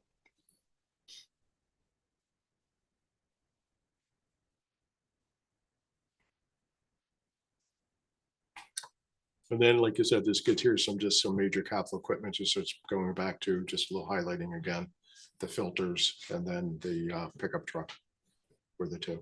So. And that is the water funds. Brian, would you mind is it too much of a pain to stop sharing screen while we ask questions? Because I know people watching at home can't tell who's talking because all they can see is that on the screen. So if you stop sharing your screen until, while we do questions till the next presentation. But you want me to stop I sharing? mean, Yep, it's not okay. that big of a deal, but I know I've watched our meetings and it's really Sure. frustrating because Okay. you can't tell who's talking. Questions on the water department? Danny? Yeah, but I'll let somebody else go first if they want. Okay, I'll ask. So looking at this, what, do you know what the average consumption rate is for Queechee off of the Queechee system for water? Any idea to know what the actual consumption All right, rate is? just to see if I put it in here, how many gallons per day Right. There I was- mean, that they're pumping? Why do I want to say it's like in the 400? So we are very reliant on all tanks being available to the Queechee Yes. system. That was the one issue we had last year where the one tank went down Right. and there was a portion of So, the system that didn't have. I it. guess as long as I've been doing this, as long as I lived in Queechee, which is my entire life, I did not realize that we only have one water main that's coming across the river. Mhm. I thought we had something buried underneath the Ottaquechee River. This is a 12-inch line coming across the bridge. I don't think it's 12, I think it's 8, Lanny. So if we, Well, this is the Queechee Gorge Bridge you're talking now, right? no, I'm talking about the Queechee main, Queechee Cover Bridge. Queechee Cover Bridge. Yeah, right. that's an 8-inch line there. I do believe so, yeah. Okay, so when that bridge was out, how did we supply water? When we replaced that bridge? And you weren't here at the time. No, I was John in wasn't here. here at the time. I can't remember how it was done. I mean, that's one of the projects that's within the capital planning is to put another line across to have that redundancy on the north side over there. Yeah, that's That's like alarming to me that's that a we don't couple of have- $1 million project. Yeah, Yeah. it's alarming that we don't have an alternate means Mhm. of getting water to Queechee from the well. That's something I definitely think we should put into a CIP. It is in the CIP. It is. Oh, yeah, it's in the CIP. All right, that's something that we should definitely have buried Mhm. across the, I mean, I realize it's also learned some environmental problems with that, but, Mhm. okay, that's my biggest concern. I got a couple, probably more minor questions. Go ahead. So same question about the vehicle. Is there vehicle or equipment reserve in the water fund? No, we have, I don't think it's specific in equipment one. I think it's just a capital Okay. for that. I don't think there's an equipment one for them. And so I guess I thought, so the support for the water main going under the Queechee Gorge Bridge, there wasn't any of that in the fiscal 25. I thought we had already approved some funding for it. Well, you approved the agreement, but not the funding. Last year, I did for this year because they were doing the south side. Yeah, I didn't put it in there because next year they'll be doing okay. for that. Because when I saw that, I was like, oh, well, didn't we already pay for that? So no, Right. we only agreed to pay for it. And it's, so for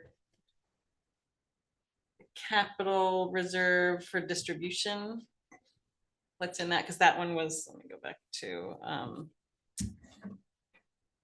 the engineering, just for Queechee probably. Page one and I gotta So go. the transfer from there is to help offset the cost for the 55,000 for the V-Trans project. capital, I mean, 2023 Are you looking at budget book or presentation? presentation. I'm gonna try to find it again. I wrote down the question and then I looked for a different page. Farm equipment, like those, the 59,54331, is that a reserve? It says distribution equipment capital reserve. Is that the one you're talking about? Yeah, One for $0.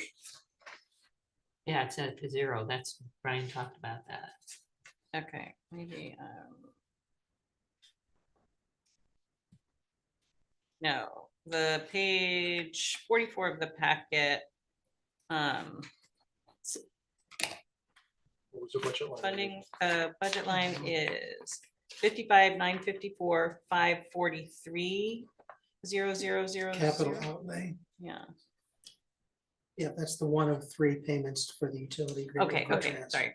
So My that's bad. where I did I a think I was transfer in from I was reserve and conflating. an Gotcha, expense. out. okay. Okay. Then that answered that. And the everything that you calculated in terms of like revenues based on all based on current fees for services, right? Like the charges for services, revenue, all that was Based off the actuals that we received, based off the actuals. that we received for starting with the increase in 24. So that, I mean, when the increase was done in 24, Kim, I had just started and we did that. Basically, it was just whatever percentage the increase was that year. It just, if it was a 10, 12, 14% increase, it just got applied, especially out in Queechee. We have like 7 or 8 different lines in regards to rates out there. So that was just systematic, like 12% increase, 12% increase, 12% increase.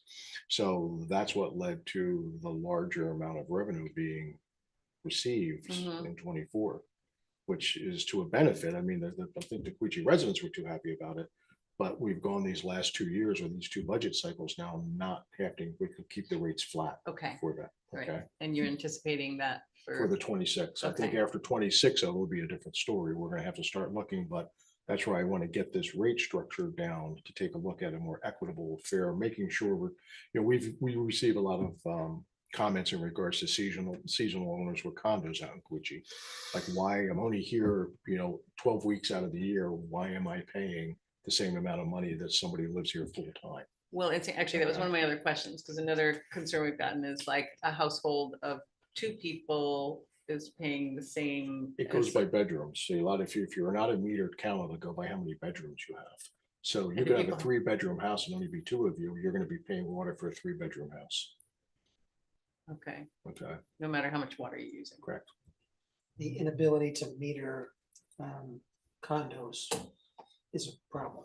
Yeah, I mean, is there any, The condos do have the right to meter their own individual units, but we They can't. have to go pay in. for it Yeah, themselves. Yeah, we can't. go in and do it. And I've had this conversation with Rick and it's just at one time where it was just relying on those that are metered and doing it that way, there just wasn't enough revenue coming in to support the system as a whole. So this was this concept of breaking it into how many bedrooms you have. With the anticipation, it was like 210 gallons a day for like a 3-bedroom house. Mm. So then we've increased it. So if you're, if there's just 2 of you, but you've got a 3 or 4-bedroom house, you're paying the same amount of money as a family of 6 Mhm. in a 3 or 4-bedroom house. Oh. So all right, well, that's, even though your water usage is not nowhere near that. Right. So all right, then my last question is all right, we actually have 2. This one, I'm a little embarrassed to ask, but with the asset management plan for the water departments, does that include like mapping of pipes and stuff, or is it more like equipment asset management? well, I think it probably could include where manholes are at and the mapping of it. It primarily would probably be focusing on the plan itself, because that's where most of the the major assets are at. Yeah, But I would think we could, I don't know. I feel like that's been a thing that's been like in the wish list for a long time, was doing a lot of this mapping of all the Yeah, water we did lines. it in Pittsford, and it involved mapping out key bits of the infrastructure along the system, and then also inventorying all of your equipment and materials and correct. other assets, and just developing a replacement plan Mhm. and quantifying how much money would be needed to fund it. And and I'd say if any board member ever wants to tour any of these facilities, please let John or myself, let us know to take a look at what's there, They've done it. Yeah. And you can see, I mean, at the end of the day, especially your wastewater facilities, they're your most expensive structure and facilities that we have Yeah. in the town, so. And then the last little minor one is that you feel like you talked about training to get certified existing employees to be able to promote within. Do you feel like you've budgeted enough for that kind of? Yeah, training the cost for training, I mean, the classes, yes, it's there, it's just, for the 2 water operators, like, the individual that's scheduled to start on Monday. It's classes are like Vermont Rural Water, it's maybe they hold the course once or twice a year. It's just when can we get them there? And then typically they're, maybe $500. Monetary wise, we should be fine with the training. But it's also when to find time to do the necessary studying while you're doing your work day to Mhm. day. Correct. So I have one more follow-up question, Kim, sorry, if nobody else. Brandon, Brandon, okay, go ahead, Brandon. Okay, yeah, thank you. Speaking of the mapping piece, this might tie in. Do we have any lead pipe for distribution of potable water? And how do we know if we know? Well, that's part of the LCRR. That's the lead copper rule revision that's being undertaken right now with that, Brandon. So latest count is that we're not aware of any, say, lead service lines coming out. There could be some lead in what they call goosenecks, the connection to it, in the solder for that. So, but that's a part of what we just submitted into the EPA for that. But if I didn't, there's a lot of properties we haven't been able to get into yet. But the ones we've been able to get into, we haven't found any lead for that. So that I'm aware of, that we haven't found any lead. And so no, like mains that you're aware of. No, Oh, no, okay. no. I know service lines are a big deal, and pretty sure those are not extant. Right. Yeah, we're inventorying those, and that's part of this lead and copper program. Great, thank you so much. Right, and the company, this Epic, that we're working with, we're the only entity in Vermont that they're doing this nationwide. Like they're doing the city of Boulder, they're doing a lot of bigger municipalities than us. The individual that's doing, she's finding it very interesting how Vermont has its own standards. That we've had to go through and redo the report like 3 times now just to meet Vermont standards for how they want the information broken out and stuff like that. And so it's going to be an ongoing. This is not like a one-time deal. This whole what we're going to have to do. I mean, there's going to come a point where we may need to actually physically replace lines, service lines, if we find them. Right. And that's going to be something as we get more going in the next couple of years. How's that paid for? Who's going to do that? Are we going to put the burden on the property owner, or is the municipality going to do that? These are going to be questions we're probably going to, we have to come up with a plan if we do find them, but I'm looking, probably that's why I had it on here as a priority. You'd hope that To if, as continue a working federal on initiative, there'd be federal dollars to deal with it. Yeah. Unfunded mandate, John, unfunded mandate, so. Thank you, Kim. This under Quechua water system budget highlights, you're looking to replace water 8 with a electric pickup truck for $45,000. Is that a realistic number? That's a part of it. That's the other portion of 60,000 with the equipment is in the 50 fund planning, so. Is that still realistic? Yeah, I was looking at pricing. We could, actually it may be a little high, but looking at the equipment, we were going to try whether it's going to be more of a service truck we add to it. But I think we could probably look in the 60-ish to 65 for the actual vehicle. So this will be our first test vehicle for the town of Hartford.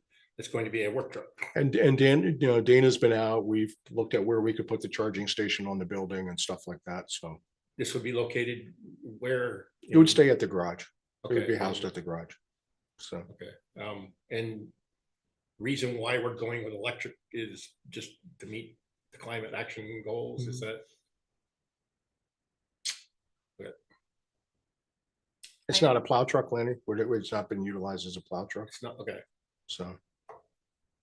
Yeah, just a thought on this same topic. I'm sure Dana's on top of this, but if you're thinking about possible financing of vehicle purchasing, I know with like the incentive, sometimes there's like a 0% financing for electric vehicles. So that could be like a money saving option if you wanted to consider that. But yeah, again, I'm sure Dana's really aware of all the cost benefit for those types of purchases. And if there are some incentives that we can apply for once we go for the vehicle, we'll make sure we put in through, whether it be for efficiency Vermont or whatnot. We'll look at that. So. Okay, any other questions for the water departments? Move on to wastewater. Go back to Sharon. Yes, I'm sorry. Tim, before we move forward, we take a small break I at some mean, point. I'd love to get through Brian's presentation. How about that? Okay. But he's gonna have to We're do. behind schedule as it is. So. I know, but Okay, you want a quick break? Well, I mean, Yeah, I mean, it's okay. way past when we normally would. Yeah. Okay, Yeah. let's go 5 minutes. You got, I'm the chair today. No Sorry. worries. All right, back at 8 o'clock. We'll take a break. Okay. Don't have anything to sign, right?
audio.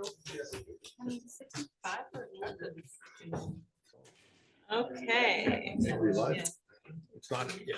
Don't know that we need to call the meeting back to order. Do we do that? No. Just say we're back from break. Okay, we're back from our break. Continue with Department of Public Works Director Brian Gaza for the wastewater budget.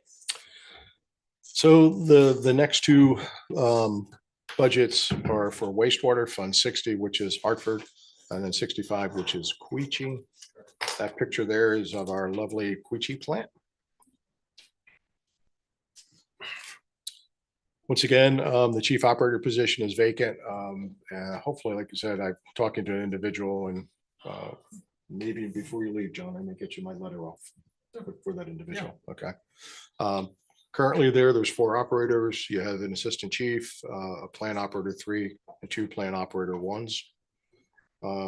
Within this budget, you'll see where with both of these budgets, we have pieces of equipment that are outlived their useful life. So part of what we're looking to do in the 26 budget is to invest in our capital equipment and structural replacement projects to extend the useful life of the facilities and the collection system. And also to continue with those systems, we have stormwater infiltration. If you hear the term, we will call it I&I, inflow and infiltration. This is where it potentially could be just a manhole that has cracks, lines that have cracks.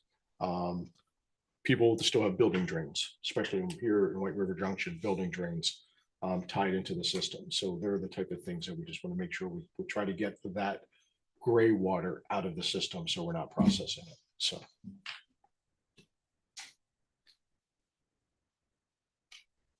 Here's just some statistics on the plant. It can treat up to 1.5 million. It's been averaging between 8 to 900,000 gallons a day for that.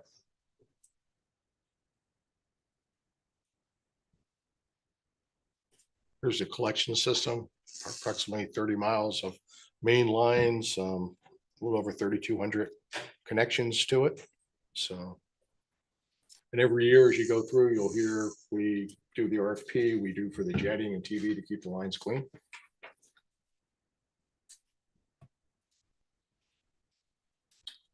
The treatment plant at 280,000, as you get into the budget, you'll see a lot of that is a replacement of these capital equipment items that we're proposing to have done.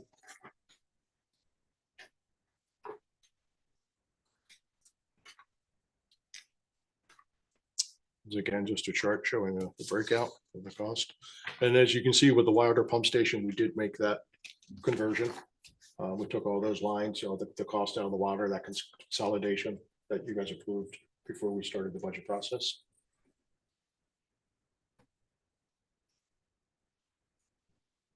So the big one for the treatment plant, hopefully you saw that increase in cost, is there's quite a few systems that are, like I said, they're at the end of their useful life. Especially the Sintrust, the rotodiff, that is what dries out the sludge. So what we do is we dry out the sludge, and then almost on a daily basis, we take a 6-wheeler and we have take that, what we call it the grit, over to the Lebanon landfill. They use it as cover. So that's how we get rid of the sludge. They also collect, we also then, the sludge that comes out of Queechee gets hauled from Queechee to White River Junction for that final processing of it. Years ago, we had drying beds out there, but they're not utilized anymore. And actually, we had fields that we would spread it on too, but that's a no-no anymore. And actually, we just had to install 2 monitoring wells on some Quella property out on Old River Road for PFAS. So we just had to put 2, the state made us put 2 monitoring wells in for that. So just so they can monitor the flow of PFAS from stuff that last time I think we put stuff out there was 2012 for that. So, but there's going to be something in perpetuity that we're, now that we did it, we're going to have to be responsible for it. And we secured easements and whatnot from Quella for all of that, to have that.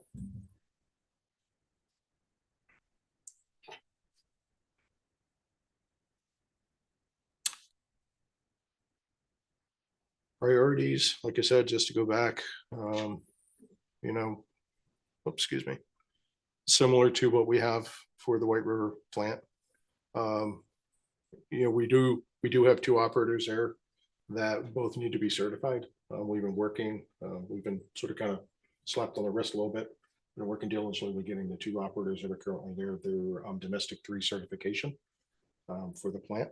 So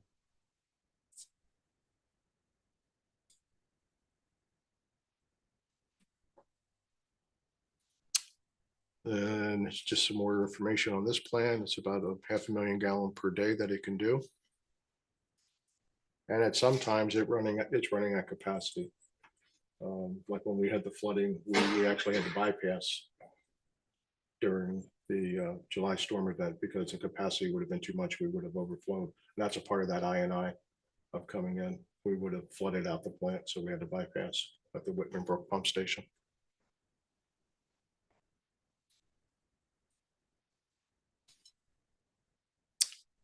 The treatment plant, that's the money's there. I mean, if they're looking for some capital improvement upgrades for that, and we'll get into that.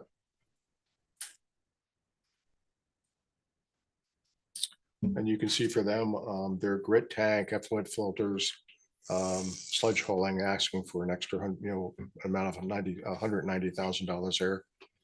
And they are looking to replace a truck. This one would be with a plow. And also looking for sanitary main camera line that's for the $100,000 for that. And this one you did have the funding left over, as I was explaining. I tried to balance out the budget to put money in for engineering for this facility. So, I mean, we have several community leach fields that we're responsible for that serve a lot of the condo units up in the hillsides up there. And then we're going to be working on one now. We did 1 5B last year. There's 3B now that we're looking to do. A lot of these live their useful life, the leach field bed itself. So we have to, as we go through now over the next few years, there's probably going to be more of these that we're going to have to replace or try to refurbish somehow with that. The one we're looking at now for 3B, we're also trying to take a look at to see if there's a possibility, would it be more cost feasible to actually connect it into the system? So we could treat it instead of, get it off the leach field itself. So that is the Queechee. And Questions Whitewater. for Brian? Would you wastewater? Which you are Hartford. and for right? both of them, Yeah. for both of them. Gonna be- Thank you, Madam Chair. W7 replacement vehicle that you're looking to get. What is fundamentally wrong with the truck? Lenny, the 350s, Chevy 350s, we've had a lot of issues with the injector systems with them. This is just, Jeremy's a recommendation for him to put that up there. If there's other front ends going on or whatnot, I don't know off So the top of my. why do we continue to buy 1-ton trucks instead of buying like a 5500 series truck that will give us more longevity? I'm confused about these lower class vehicles that we have a lot of problems with, engine problems. We've heard nothing but bad about the Chevys that have been purchased. And Well, we wouldn't Keisha replace it Boulay. with a Chevy. I don't think Jeremy's looking to replace it with a Chevy. right, but my question is, why is it we want to just replace it with another 1-ton versus getting something that'll last us 10 years in a medium duty pickup truck? Well, I mean, we've got to think of who's operating it too. They do their own plowing out there for that. So with the 5500, a bigger truck like that, I mean, could we take a look at it? Sure. But I also have to think, I wouldn't think of 5500 would be a CDL requirement, No, but we just have to take a look at the operator and what they're used to operating out there too. and just the longevity pickup, 2016 pickup truck. I mean, I own a 2016 Mhm. and it shouldn't be dead unless you're really, beating it up plowing. And it just seems like we should be able to get, at least 10 years out of a truck. Well, we're almost there, but Yeah. this will be 10 years by the time we get it. then. But I mean, then mean, the other thing also you have to take a look at, I know that was, I saw with them when we talked about the guidance. You know, one thing you always want to think about with your vehicles too, is sure, you can run them for 20 years and spend X amount of money on maintenance from them, but you're not going to get any trade-in value on them. Well, I understand that. You know, so if you get into a 5 to 7 year schedule with that, you may have the initial costs up front, but then your trade-in value will be higher. So at the end of the day, as you go on, you'll be spending hopefully lesser than you would be if you wait that 10, 15 years to trade in a truck.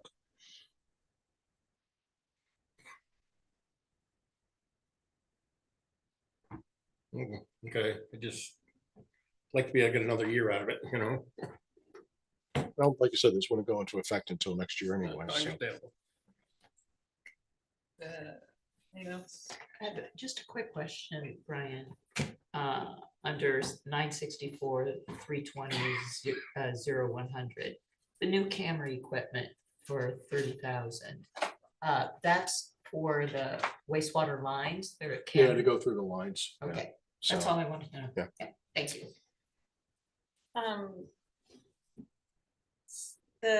In the White River, the Hartford wastewater highlights, I guess I'm just curious about things like the first 69, 61, 318. So it's contracted services, but looks like it's mostly like equipment replacement. Like it's replacement of several major equipment components to include UV system, PLC computer, Centris, or like including outbuilding roof and other, like, I guess is that that would be something we have, but we would contract out to a contractor to do that. okay. I wonder if you were to, well, yeah, I mean, I guess my overarching question is with the water and wastewater enterprise funds, if you think that this can all be accomplished without increasing user rates, that's your overarching assessment. So, and I guess if that's the case, then I feel to draw. I mean, otherwise I would be thinking about like, what are the things in here that we could put $25,000 a year for and get in 3 or 4 years? Well, I do use, track transfers for both these funds. Both of these funds have fairly healthy reserves. Okay. So I am utilizing some of those monies as revenues coming in. Okay. And I think it's 40,000 K from the capital reserves to the, Well, for the for- pump roof. Right, so I mean, for the 60 fund, I'm asking for $155,000 from reserves. to You're help asking for, I mean, they're already Yeah. in reserves, or you're asking to put in reserve? No, that's coming out of the reserves to go in for here to pay for those systems. Okay, that were planned for in those reserves. Okay, I mean, I guess that's the thing. I don't need to then like manage, especially if this isn't, if you think it's not gonna impact the ratepayers and we can get all of this stuff, then great.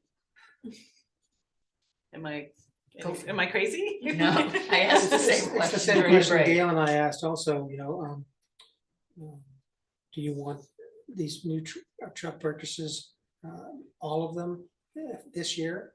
And the response was, yeah, there's adequate reserves, so why not? Okay. I think that, I mean, yeah, because it's the only other, all my other points. Do you want me to stop sharing before we go to the transfer? Sure, I think we're almost ready to move on. Does anyone else have more questions about wastewater before we move on to solid waste? Okay, so it's 30. So lastly, we have the 30 fund on the solid waste budget. I took this picture. I just think it's I love it.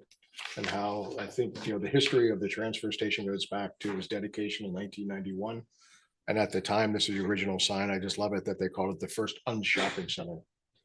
The first what? Oh, unshopping. So, I mean, it was I think a very, the community at the time was at the forefront of recycling and whatnot for that. So I just was I was looking there, I said, it's, you can see where we've got the handwritten notes now and stuff like that for the thing there, but I just love that, the first on shopping center. Because it was.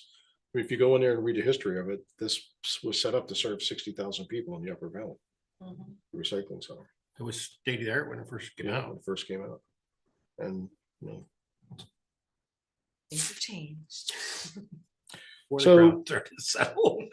well, so the priorities for this one are, we have 2 full-time attendants. I'm still advertising for the part-time that's in this year's budget and to keep that going. And obviously the priorities are pretty simple, just to develop that long-term plan regarding the use of the facility.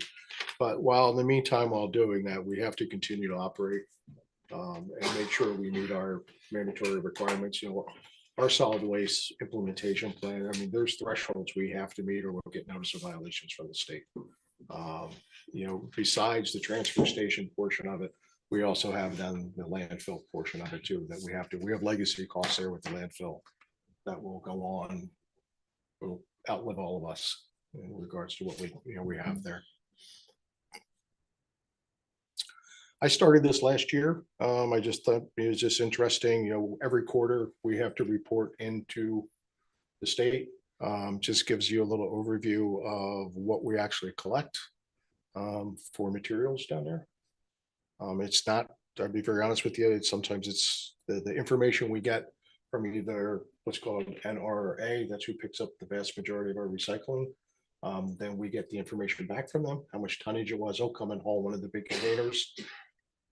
We pay for them to ship it, and then they'll give us revenue back, whatever it might be.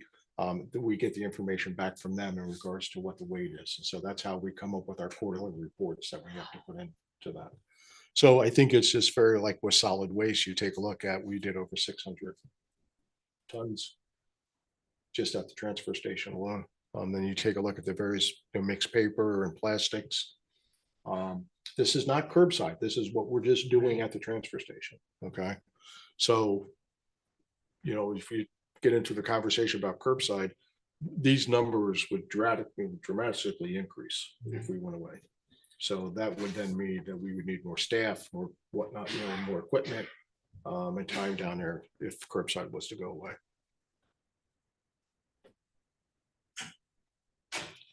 So the numbers a little, like you said, this is the one where we took the transfer station cost out, put everything into recycling. So you can see the increase and the decrease in regards to that. So that's just that offsetting cost now is up in the recycling center from the transfer station.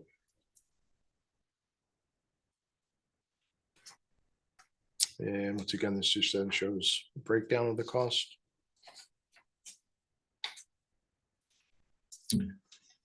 So as we talked about the last meeting, I have 325,000 looking for. That would be what would be transferred in. That's the funding that comes in for the curbside for that.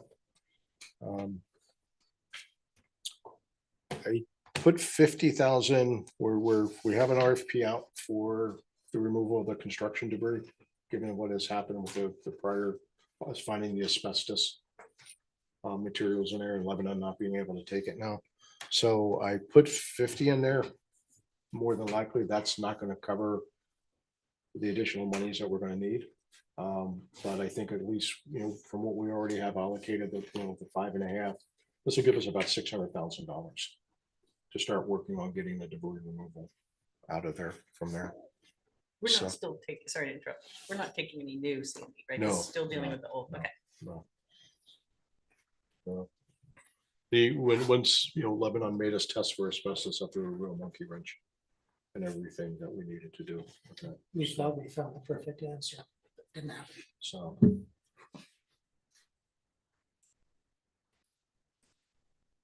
That's the transfer station.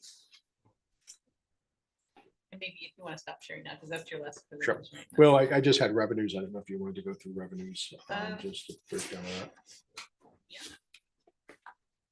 Very quick, here's just the different revenues that are being proposed.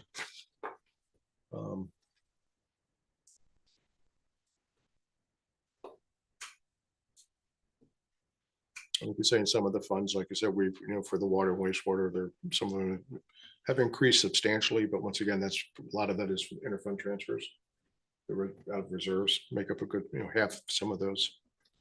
How are the revenue increases on water and wastewater without rate increases? We've had enough money, John, to come in that we can cover it for the year.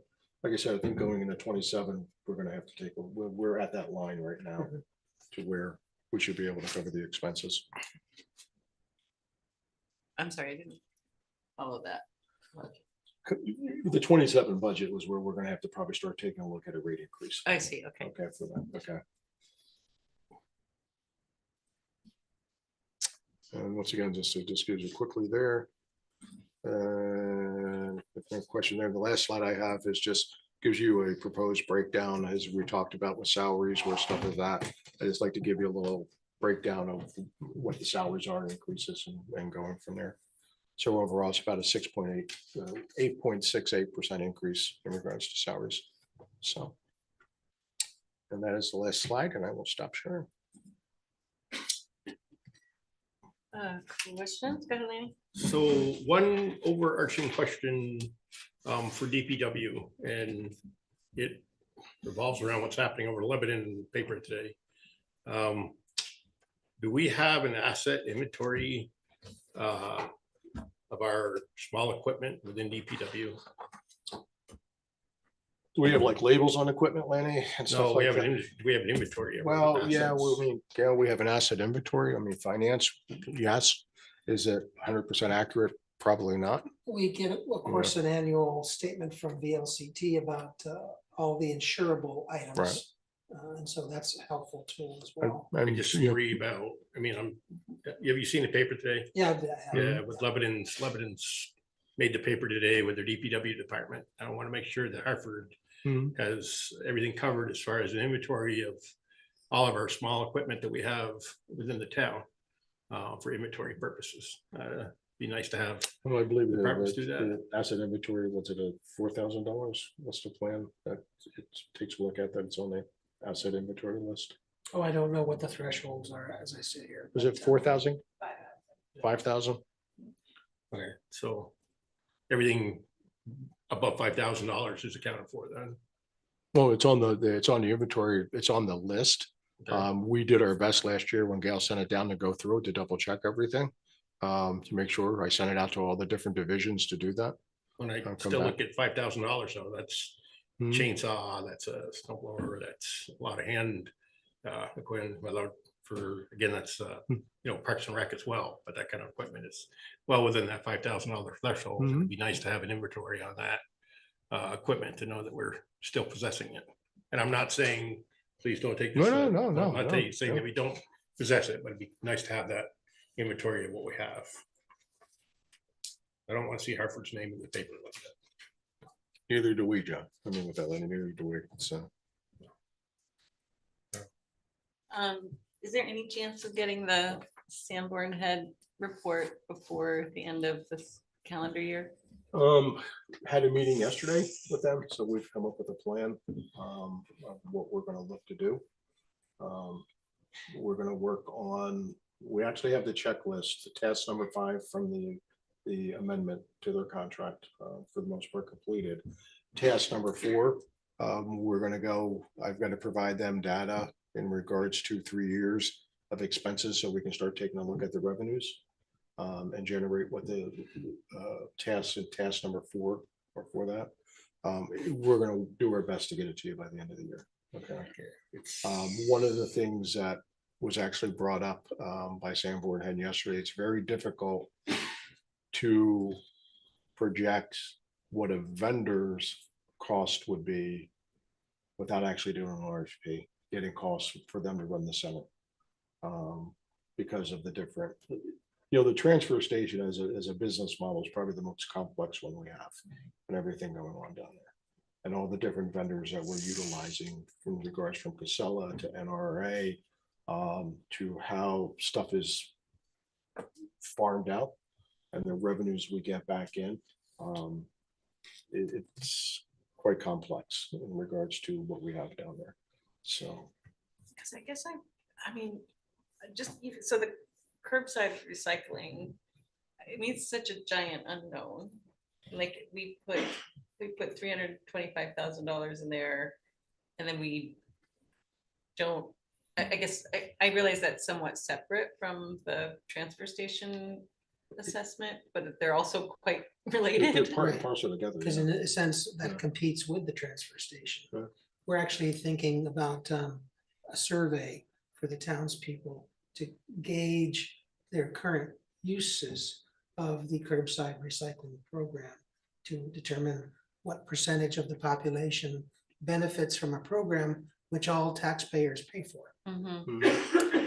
I mean, I do think that one way to survey is also to be asking the voters on the ballot. I mean, I was thought about the idea of proposing curbside recycling as a local option tax funded thing to basically get a sense from the voters if they want to pay for curbside recycling. I mean, but it's not scientific enough to, but then again, like, you know, unless we do a mailer to every single household with a survey, I don't think there's a scientific way to get a response through a survey either. I mean, honestly, so I guess my point is we're gonna put this in the budget. We don't know what the fate, I mean, we know what the fate of it is until June 30th, till the end of fiscal 25, pardon me. And will we know? Okay, yeah, so I mean, we need to know before the budget goes to the voters if we're gonna put $325,000 in there for this thing that may or may not go forward. And I just don't know, like, how timing wise. Like, is it I don't irresponsible? agree with you. There's a way that you can incorporate it into the budget, but simply not fund it through the tax rate setting in July. Oh, you did talk about this, I think. Through law? No, I'm saying if you are feeling that you're acting on insufficient information now, the safe course might be to project forward another year as usual. But at the same time, if we have information in January, February, March, April, that makes us think we want to revisit this curbside recycling project, you could set tax rates that much less. We could take it Then out of the the budget in approved a budget. sense. Yeah, take it, yeah, reduce the tax rate. Yeah. So have the voters vote on a certain percent, a certain rate, and then reduce it at that, yeah, I see what you're getting at. We don't set it too low. Base it, It's a possibility. Anyway, I guess that's a thing also kind of in wrap up. Like, does anyone think it would be an okay idea as a local option tax funded thing? Because it is sort of an amenity and it would be a really valuable way to find out if, I mean, it wouldn't be funded by taxpayer funds, so it would reduce the budget by $325,000. And we have, you know, we haven't allocated what we're going to use local option tax for, but that could be one option. I would go for that. Of course, in the- Just what if it didn't pass? Well, then going on fiscal 26, it wouldn't be funded. And I mean, and as it stands right now, whatever it is, Act 164, whatever it is, like anyone who currently has trash pickup, the hauler is required to pick up recycling at no additional charge. And no additional charge? Correct. I'm not sure, is that true about the no additional charge? No, not at no additional charge. They can charge more. They charge Oh, more. They for can it. charge more, but they Yeah. must provide that They service. must provide that service. Yeah, But only in towns that don't have town-wide recycling, such as ours. If residents of Hartford have paid for private trash hauling, their trash haulers do not have to offer this because the town offers curbside recycling. but I think they do. I mean, the contractors I'm aware of, I mean, like the one I use, I think is one of the smaller ones, it's called like Nordic. And they definitely offer recycling pickup. I don't use it because I use the free service from the town, but I could, if I Anyway, needed to, pay extra if I have recycling pickup, yeah. This is like a I don't think we want to get into all of this tonight, but it's, Much I more to guess be like discussed. having. Yeah, I think it's a good, I mean, I don't, Some consideration, because I think the lot idea Um, makes some sense. if I may. if Yeah, Ida's y'all said done. Ida? Yeah. Sorry. In the past, when we've gone through budget processes, we've always had suggestions of what to use lot funds for. Yeah. I didn't see anything. Is there something? I'd Have say you? stay tuned. Gail and I have a list of possibilities, both for budget cuts, but also ways to replace, as opposed to tax revenues, other possible revenue sources like lots. So stay tuned, I'd say. So when might we see that? I think the first wrap up would be the time that we really begin talking about how to make adjustments to bridge the gap between revenues and expenses that we're Okay, seeing now. I agree. I don't know if it's Kim's statement or not, but maybe I'm speaking out of turn, but curbside recycling, it's so fundamental to the discussion of the transfer station. And I'm 100% behind curbside recycling, but there has to be a better way to understand usage.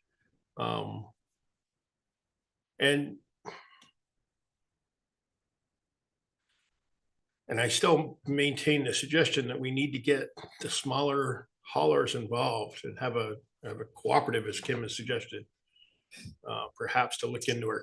And I'm not sure who would strike that up. Yeah. But that is something that really needs to be explored to move forward, because the big guy in the block, Casella, is hefty. Every town in the Upper Valley is talking about these issues. And we're also made aware recently that Lebanon City is doing a top to bottom review, just like we've done or doing locally about our transfer station, about their transfer station, and about keeping recyclable materials out of their limited lifespan landfill. So this topic is really the hot topic. In the Upper I don't know what Valley. Lebanon has as far as whether they have recycling picked up or not, but it's really nice at Hartford to just put a big bucket out there by your driveway, have them pick it up versus going and sorting it all out. I made the mistake of letting stuff pile up and not getting it sorted, and I had to go to Lebanon and sort it all out. It's a pain in the neck. So zero sort is a huge benefit. A lot more volume, but the trade-off is that you can have a lot of contamination. Yes, I understand. All right, any other questions for Brian? Not for Brian, just one more thought on the recycling. I mean, the more I think about it, I do like, I see the positive of potentially having this as a lot item, because it feels a little more straightforward than, for example, the parking meters, where it was like, we already are paying for the parking meters, but do we want to pay for them with this fund? This is like, do you want curbside recycling? If, and lot would pay for it. If not, it would go away, and we could, with JD's help, market that. And so it was clear to the voters ahead of time, but it is more straightforward. It's like, are you voting for this service or not? I think what needs to be really, really clear to us and the voters is what are the consequences if it does fail. Yeah. And so I think we still don't have a full total picture of that yet. Yeah, I don't think it's clear to the voters either what is still mandatory to the town of Hartford to provide. In terms of at the recycling center. It's not been made clear to many people. A lot of people are confused about what will a town have to provide if we shut down the recycling center. And that's the information that JD would be a huge asset in getting out there to folks, is that education is key to know, look, just because we're shutting down the transfer station, you're still going to have access to X, Y, or Z. Which none of that has been decided. Right, exactly. Yeah. That's why I say X, Y, Z without labeling it. And we're not getting a All right. report till. Right, or if we shut it down. But I'm saying that, yeah, it all, and there again, it all comes back to Sandboard head. That's why Kim and I keep pushing it, so. Right. All right, any other questions for Brian before we let him take his leave? Thank you, Brian. Yeah, no problem. Thank you, Brian. Sorry that we're behind schedule. No.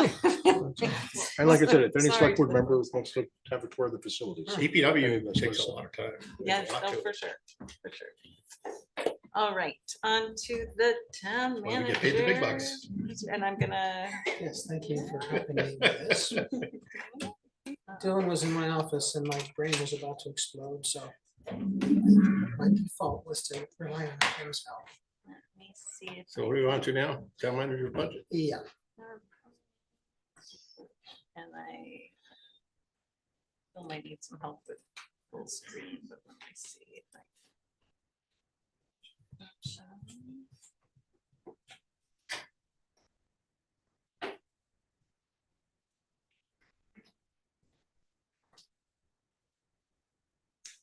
perfect. I don't use PowerPoint very much, so I'm not sure. I'll go full screen. Do you know, Brandon? There's like that.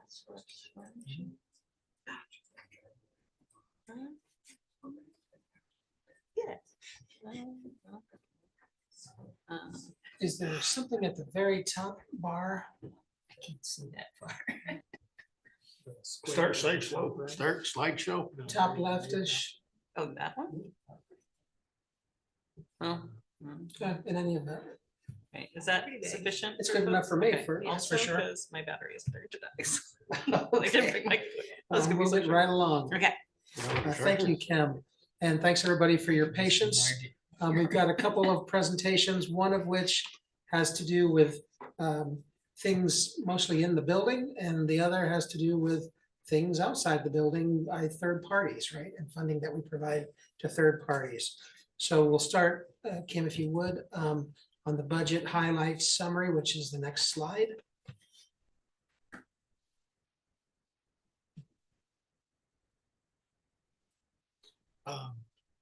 Thank you, Kim. It didn't Oh. advance up there. Okay, well, it did here. Oh. Okay.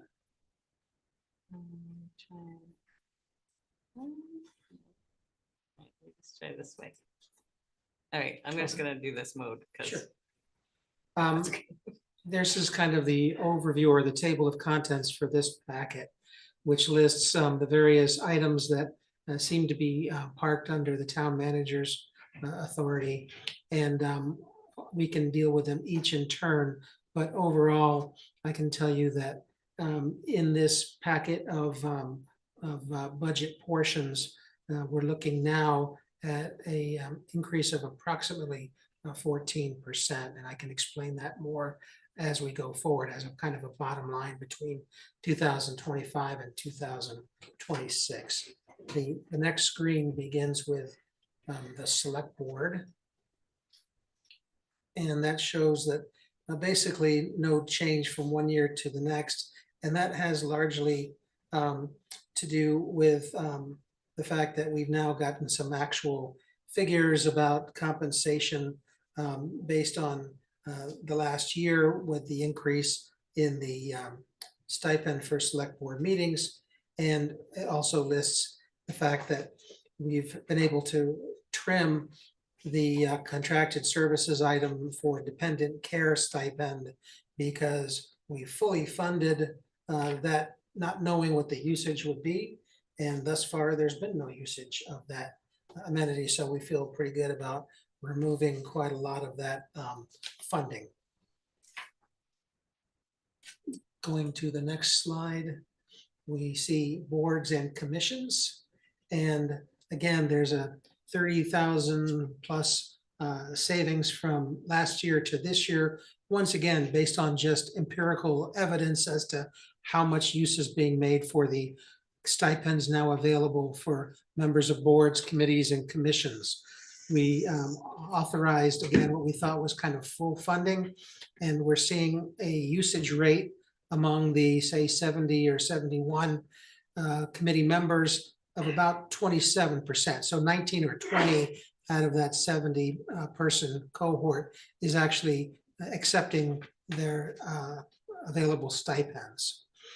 The other line items on that sheet show very little change from one year to the next.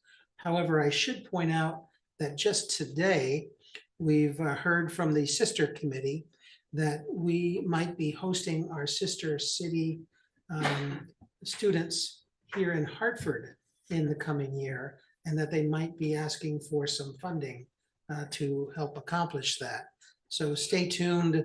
We might have something to plug in to the sister city committee line before the budget is completed. 25? Are I'm you sorry? not talking about 25? I'm 24. talking about 2026. Okay, Is there anything in there right now for? No, it's been zero. And in fact, it has been zero for a while. I know, Last but year, is- we used Is there funds from anything the that past. they haven't got any encumbered funds? I don't believe so. No, they use They them made on- most of use of that Okay. for the trip last year, yeah. So because they anticipate some expenditure this year, but actually fiscal year 26, right? They will be in touch with me hopefully shortly, and I'll let you know what they're asking for. Good. So that's really the only change there. The next slide is the town manager's line. And there are some changes here which account for probably the bulk of the overall increase in this portion of in this presentation.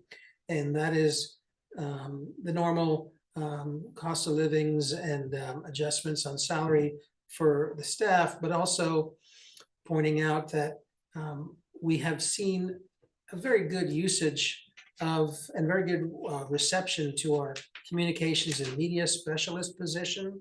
And as I point out in a memo in your packet, I do believe that that's been a good investment, and that investing more in that position makes more sense to fully utilize the skill set afforded by the incumbent, but also to address a real strong demand. In other words, as the communications officer has generated work product, more and more people's appetites seem to have been whetted for more good, solid communication about the good news story of Hartford. Again, I won't belabor it. I'll just point out that my memo, I think, identifies what's been accomplished in this limited time so far and what could be accomplished in the future with more hours to that position, going from 25 per week to 40. This budget proposal also adds a new position, that of a facilities manager. And again, a separate memo kind of points out that the town has 10 plus buildings in various states of repair, and that we've been doing maintenance and planning and implementation of maintenance practices on all these 10 buildings, kind of without a coherent overview and expertise as to how best to maintain these facilities going forward for maintaining the best value for the taxpayers who sustain them.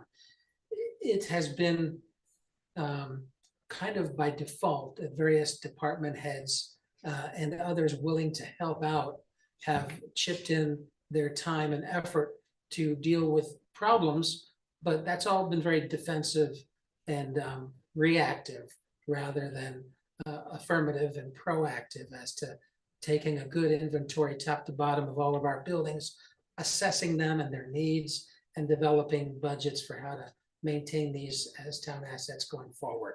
So again, that's a separate memo which we can again discuss as the process wears on, but I just wanted to highlight that for you as part of this budget proposal. We can go on to the next slide, if you would. With respect to legal services, we've been lucky. We've had some reserves in the past that we've been able to use, or encumbered funds maybe. And we've been using those for day-to-day legal expenses here at the town.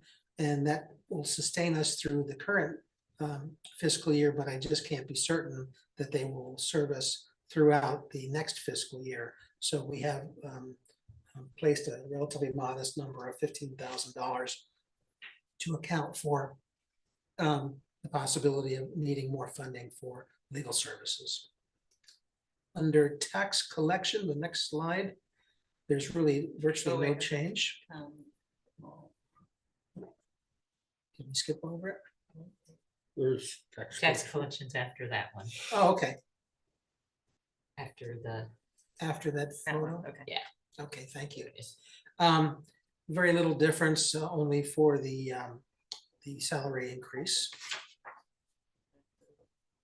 This one? Yes, This 161, which appears to have been out of order.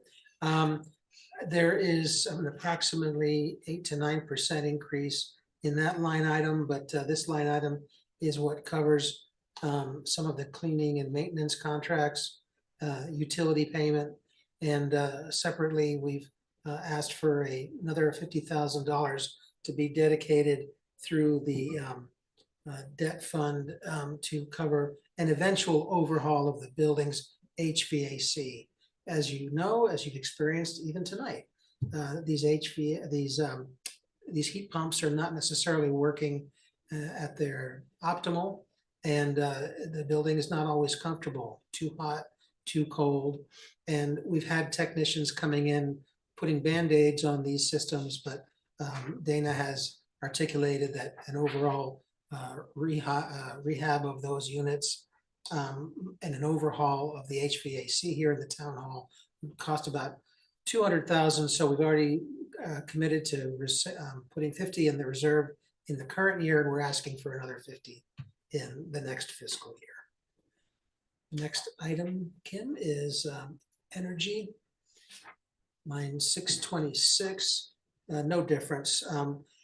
Dana tells me that the certification for the town mechanic for EV training is basically a multi-year certification, so that there'll be more work dedicated to that in the new budget season. There's also a contracted services and mailings and advertising, postage, material, and supplies. The next line item is 831, judicial services. This is kind of a shot in the dark based on past actuals. We don't usually get the invoice from this until June for July payment. So we, for now, at least put a placeholder of $100,000, which is a bit more than was required in the current year. Then finally, the thing that wraps up this presentation is the listing of the debt service that the town has. And you'll see that that has increased from 2025 to 2026 by approximately $92,000. So $1.3 million to $1.4 million. I will highlight that this is the first time the fire station #2 debt service has been included, because that's just been approved at the last town meeting. Happy to take any questions on that portion of tonight's presentation. Questions for John? I sound just like Mike, don't I? Yes. Go ahead, Lanny. Yeah. Facilities. We're talking about what service salary for that? I saw that at some point, but don't know where that went. 82, 81, 82. I believe, yes, in that range. And this is based on research we've seen of other comparable facilities managers for municipalities, not a custodian, mind you, but a facilities manager who might have some good experience in maintaining and providing for long-term planning for buildings. So one thing I struggle with is our environmental sustainability coordinator has a very firm grasp on our facilities. And why he can't take on the role of facilities manager, I don't know. When we first had a energy coordinator, I don't think that was what we called him to start with. There was a huge bang for the buck in terms of the return on investment with him. That was previous energy. Do you remember what it was called, Kim? Our previous energy person, what was Just it? energy coordinator, I think. Energy coordinator, yeah. Nowadays, I guess I'm not seeing the big bang for the buck that we're getting. I see him putting out the fires for facilities more, Right. which is a great thing for him to do. But if that's the case, why can his position not be morphed into energy savings facility coordinator position? Certainly, Dana and Scott Hausner, I'll sing their praises. They've been very good at kind of helping us put out fires where they exist in town buildings. And we definitely have appreciated what they've done. But my point would be that that's more in the sense of a reactive approach to dealing with problems rather than kind of getting ahead of things by, again, inventorying what we've got, assessing its quality and its degree of maintenance, and developing a plan so that we can maintain these buildings in an orderly, well thought out manner. No, I don't disagree with you. They've done good for us so far. I mean, I question having Scott Hauser, deal with facilities for this building. He's got enough to deal with Right. on his plate regardless. That's been my view. Outside. That's been my view of it. But I do still question our environmental sustainability coordinator not being able to take this role on. Certainly. Maybe I'm wrong. I just don't see the payback from an energy coordinator's position now versus a lot more payback from a facilities manager position. With his knowledge, he would think to me to be an ideal candidate to morph into the role of facilities energy management without putting another, whenever we hire anybody, yeah, it's an $85,000 a year position, but when we get through with salaries and such, we're talking 100 plus. Every time you hire somebody, it's $100,000 bill you put on it. Right. And I'm for being able to do more with less. And I just question the need of hiring somebody for that role. If it can be proven to me that we can't handle the task within that current position, that would be understandable. But it's certainly a legitimate position to take, one of skepticism. But I guess I would view a facilities manager role not to be limited to environmental factors, not to be limited to energy savings, but rather an evaluation of every building as to plumbing, electrical, what are the roofs looking like? What sort of insulation should be done if it's not adequately tight? Those kinds of considerations. And then painting and carpeting and flooring, basically top to bottom management of all the systems, materials within each of the buildings the town owns. I completely understand what you're saying, but everything has to go through. Everything now has to go through our energy sustainability coordinator as it is anyways. Yeah. So he has to review everything that we put across for improvements. So if he has to see that, why can't he be involved in that aspect of maintaining it? He sees everything that has to be done. And he does all the research on the energy consulting part of that. That's why I feel that it's almost a duplication of services if we have somebody. I'm just trying to understand why it is we need to hire somebody else for that role. Very good. I appreciate that. Other questions? Sorry. Brandon? Yes, thank you. From where I'm standing, a person who's a facilities manager for the building stock that the town owns and maintains, they need to be versed in building science, which Dana Clausen very much is, but I think they also need to be versed in building maintenance, which I think Dana would say, I've talked with him quite a lot before in the building science meetup group, and I think he would say he's not an expert at any rate in building maintenance. We would probably need someone who also is adept at what you would call around here carpentry, Mhm. which is basically all the building trades except for specialized things like electric and plumbing and HVAC. Um, and what in a big city might be called building engineering. We don't have giant buildings that you would hire a full-time engineer for, but like a lot of those skills can be had from someone called an engineer if they worked in a big city. So all of these things, I think, have to be kind of rolled into one person. So I think it's probably a good idea to find someone who is really adept at all of those things. And if we do that, then I think they do present a very good return on investment, because our buildings are quite valuable, and an ounce of prevention is worth a pound of cure. And when it comes to buildings, especially. Can you find something, a person to be all those tasks for $85,000? It's very hard to, where you can get all those skills for $85,000. Right. That's the problem that I see, is that, if you're gonna do this, you're underfunding the position. And whereas, a former select board member stated a long time ago, how we've been able to get along so far without it.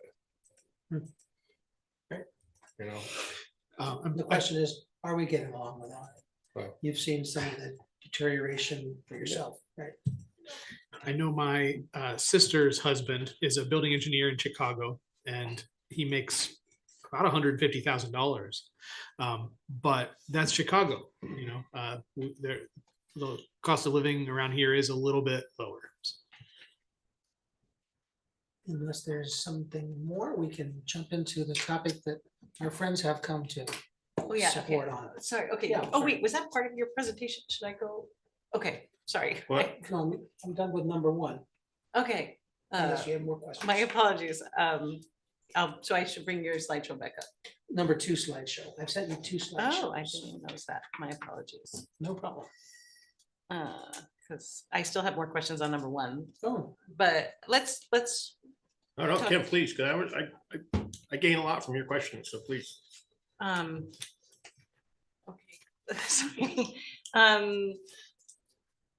The one, relating to the facilities manager, still weighing that one out, but did you consult the school district at all in terms of maybe like accessibility of their person to maybe contract with the town? well, I know that we look to them as a model, given that I found their person quite impressive during their bond vote discussions. I think we may have looked at job description for that person. Beyond that, I don't believe there's been much more. I think it would be really valuable to look at like where they are in their position with the school. I know they've done quite a bit of an assessment on the buildings, they've proposed projects and things. I wonder if it's at a point where like either they're available to spend 20 hours a week with the town, or let contract with the town for an overall like initial assessment that, Right. That might be a place to start. yeah. So that was on that topic. The couple other little ones, just I think maybe the board didn't read all of the email responses, my thing, but the salary, I think both in the presentation and in the book for the sustainability coordinator was the full amount. That should only have been Right. 70% of that. And so basically that amount should be about $20,000 less, the difference between 25 and 26. And the couple of questions I had relating to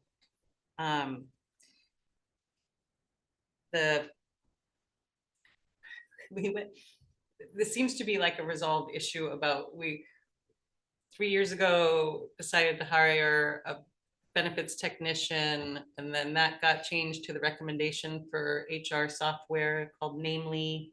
that was funded in part, I think, was deferred from the funding for the benefits technician. And so now there's a line in for HR services of $2,000 that the response was to make access to employee documents digital. I guess I'm wondering if there is sufficient, like, if the HR department has sufficient tools and needs for a big job. I mean, any business of over 100 employees typically has at least 2 HR people, if not an assistant or a software. But so I guess I'm I could curious. pose that question directly to Paula, sure. Yeah, and to you as Yeah. the employer, Yeah. tell me, I mean, you know, that's something that, and then in the question I had regarding the employee appreciation, which I'm in great support of, but it says banquet $10,000 and then bonus distributed annually, small events. And when I asked if there would still be a holiday party this year, the response was, you know, gift cards, the VINs event, like there were some things listed, but not a banquet. Right. Which is, That's- I mean, I guess I would defer absolutely to you in terms of what the staff prefers. Yeah. Maybe they, And I would, and I defer to Paula because she seems to have developed a program with lots of smaller, varied, but appreciated events throughout the year. so when it says $10,000 for banquet, Mhm. that's probably not what it's actually for. Oh, well, I can ask her about that Okay. specific question, Um, sure. Because they, yeah, anyway, I mean, I guess I'm 100% in support of employee appreciation in Mhm. whatever form that you and Yeah. staff think is there, but Mhm. I mean, that went up quite a bit, you know, it went up so almost $20,000 over the actual 24 and $10,000 over 25. Mhm. I think $31,000 is completely worth it if it's going to the employees. Yeah, it's a recruitment and retention kind of thing, yeah. Okay. And there you answered the rest of my, I mean, I did want to bring up, not necessarily to John, but to the rest of the board, that I do think historically speaking, I think the town manager's contract only calls for requirement of a cost of living increase, which is was it 2.5? 1.5%. And so I think we should consider an additional 2.5% increase, which would bring it up to 4% on par with what we kind of established as a baseline for general staff increases. So that's for us to decide and wrap up as well. Would be a thing. And okay, and then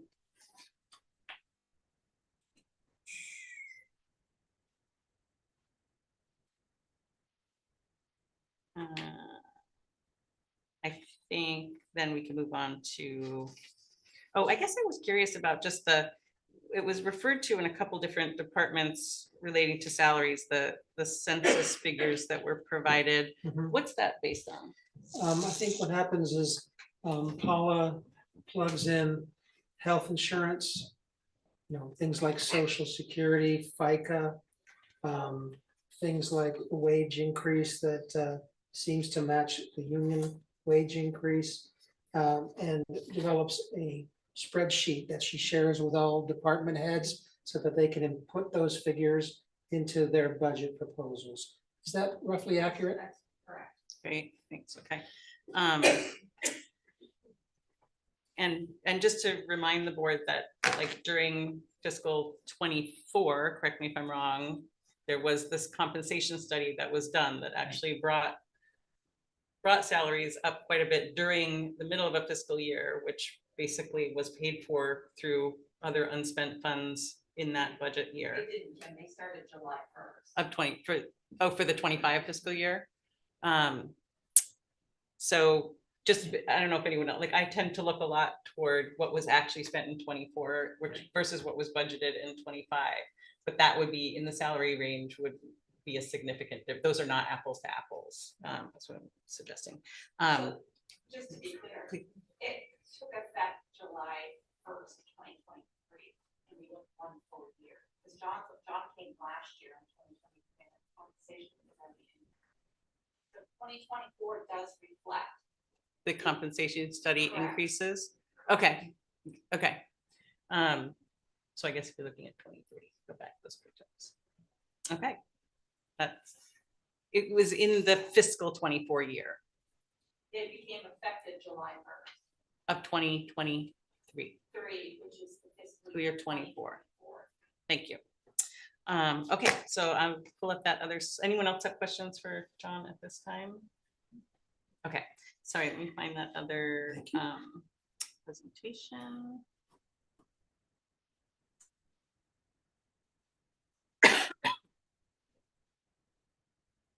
Oh, right here. Oh, I need permission to access it. Oh, yeah, it's not on the screen, right? Well, it wasn't in your presentation on the budget, in the agenda, was it? Yeah. I've got it. Oh, all right. Right, it's just a different version of it. Right. Excuse me, okay, I'm talking too much. This is the problem here. All right, so then let me come over here.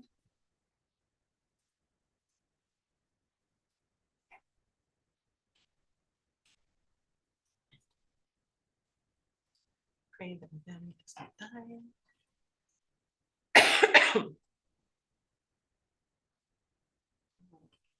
No, all I have is the memos after.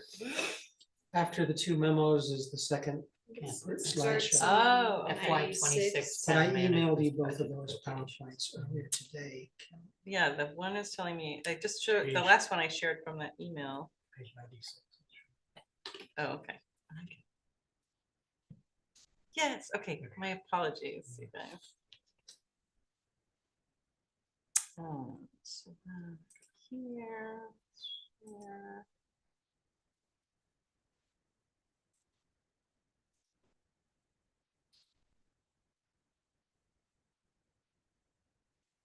That's what There we're it looking is. for? Yes, That's it. Okay, that's there a we more go. primitive version of the same thing, without Okay. the graphics, but no Oh, problem. Okay, Next year we'll get the graphics. Okay, so thanks everybody for your patience. This is the second and final slide. So I've got, and this affects, as I mentioned before, things that largely happen outside of this building.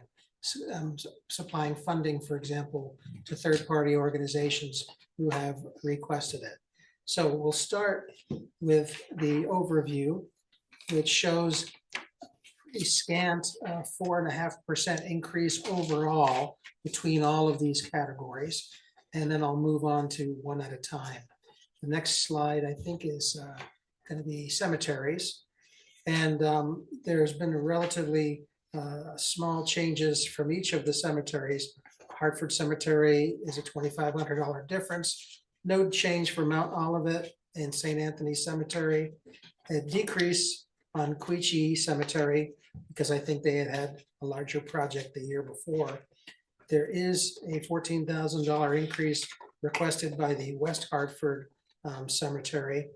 And Christian Street has a line item that probably can be added to, because since I put this proposal together, a couple of things have come to my attention that could go under the contracted services line or the Christian Street Cemetery line. For example, the sexton at Christian Street, Mr. Hazen has asked if it's too late to add 15,000 for stone repair work at that cemetery. There's also been some broader discussion of how the town should try to help cemeteries become better organized or digitized in terms of their record keeping. And so I think one initiative that we should probably support, at least to the tune of an introductory amount of $5,000, would be to have that money put aside to help cemeteries who are willing to work with the town to update and digitize their records, which sometimes are written as informally as on a curtain inside somebody's house. I think that's the story we've heard. Window shade. Window shade. And so if in fact the future is that the town, through the aging process of these cemetery leaderships, inherits more of these cemeteries, we might want to have records that are in better shape so that we can assist the public directly with their needs going forward. So this is, I view this as a kind of a transition step from where we are now to where we might be in the future. And so maybe digitizing those records would be a step forward. The next slide, if you would, is community health. And I want to point out again that we've had 3 of these items that have not yet submitted requests for funding, and therefore we presume are petitioning. That would be the 51,000 for community home health, the 10,000 for the good neighbors. It actually had been 9,500, but now seems to be that they're asking to be petitioning for $10,000. And I believe that the Public Health Council is going to be petitioning for maybe another 500 or so. So let's put a pin in those 3 items, because we'll know more in the coming days and weeks before we finalize the budget. The next slide talks about senior services, and much of this was already covered by Mark Bradley from the Bugbee Center, so we needn't belabor that presentation. Next slide is low income services, and that's a single provider, that's Sevka, and they're asking for the same amount this year that they had last year. Next slide is youth and adult services, and there's been no changes to those appropriations from prior years. The next appropriation is for general appropriation services 425 in the budget. We heard tonight from both or from Advanced Transit that they missed that November 15th application for renewed funding. Same is true of the Historical Society. So let's put a pin in both of those item numbers. And the other 3 have in fact submitted their timely requests for funding, which are the same as last year's. That's the JAMS, Tri-Valley, and the Hartford Community Coalition. The next screen has to do with library appropriations. There are 4 submitted: Hartford, Queechee, Wilder, and West Hartford. And the increase there, when you put them all together, is $50,000. The lion's share of that comes out of the Hartford Library. And I can just summarize, and I'm sure others can kind of embellish upon this, but you've seen the memo or the email on your desk tonight, basically explaining that the reason their numbers are higher is that they have done their own salary survey, and they've learned through the process that they were significantly underpaying existing staff, and their feeling was that to retain their staff and or to attract good quality employees in the future, they need to enhance their compensation pretty much across the board. And that's why they say that a healthy share, or 45 of the $46,400 increase that they're looking for, is salary. And then finally, we've got, moving on, I think we've already covered the library, the cemetery. So that was the last slide I've got. And now is a good time for questions, bearing in mind that you have a golden opportunity to see and talk to some of the folks from the libraries here tonight, and some that are representing their cemeteries. So, Go ahead. so do your numbers under your town manager column represent the increases that the libraries are asking for? Is that? Yes, that's right. We just put them in the budget, and certainly it's up to the board to has questions about the proposed budget at any time in the process.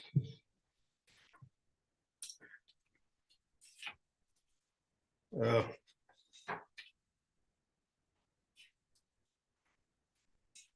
Appropriations for Queechee Cemetery. Can I ask about that? Who's Do representing? we have any representative of Queechee Cemetery here? Does No, not- I'm sorry, does Queechee not- Library. Oh, Queechee Library. Queechee Library, I'm sorry, Queechee Yeah. Library. Different story. Queechee Library? Queechee Library. Yes, we do. Can you speak to the appropriations for Queechee Library increase?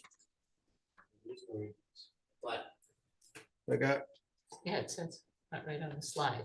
188.5. oh, I'm looking at 2023s, I'm sorry. Okay, so there's nothing there, all right. My apologies.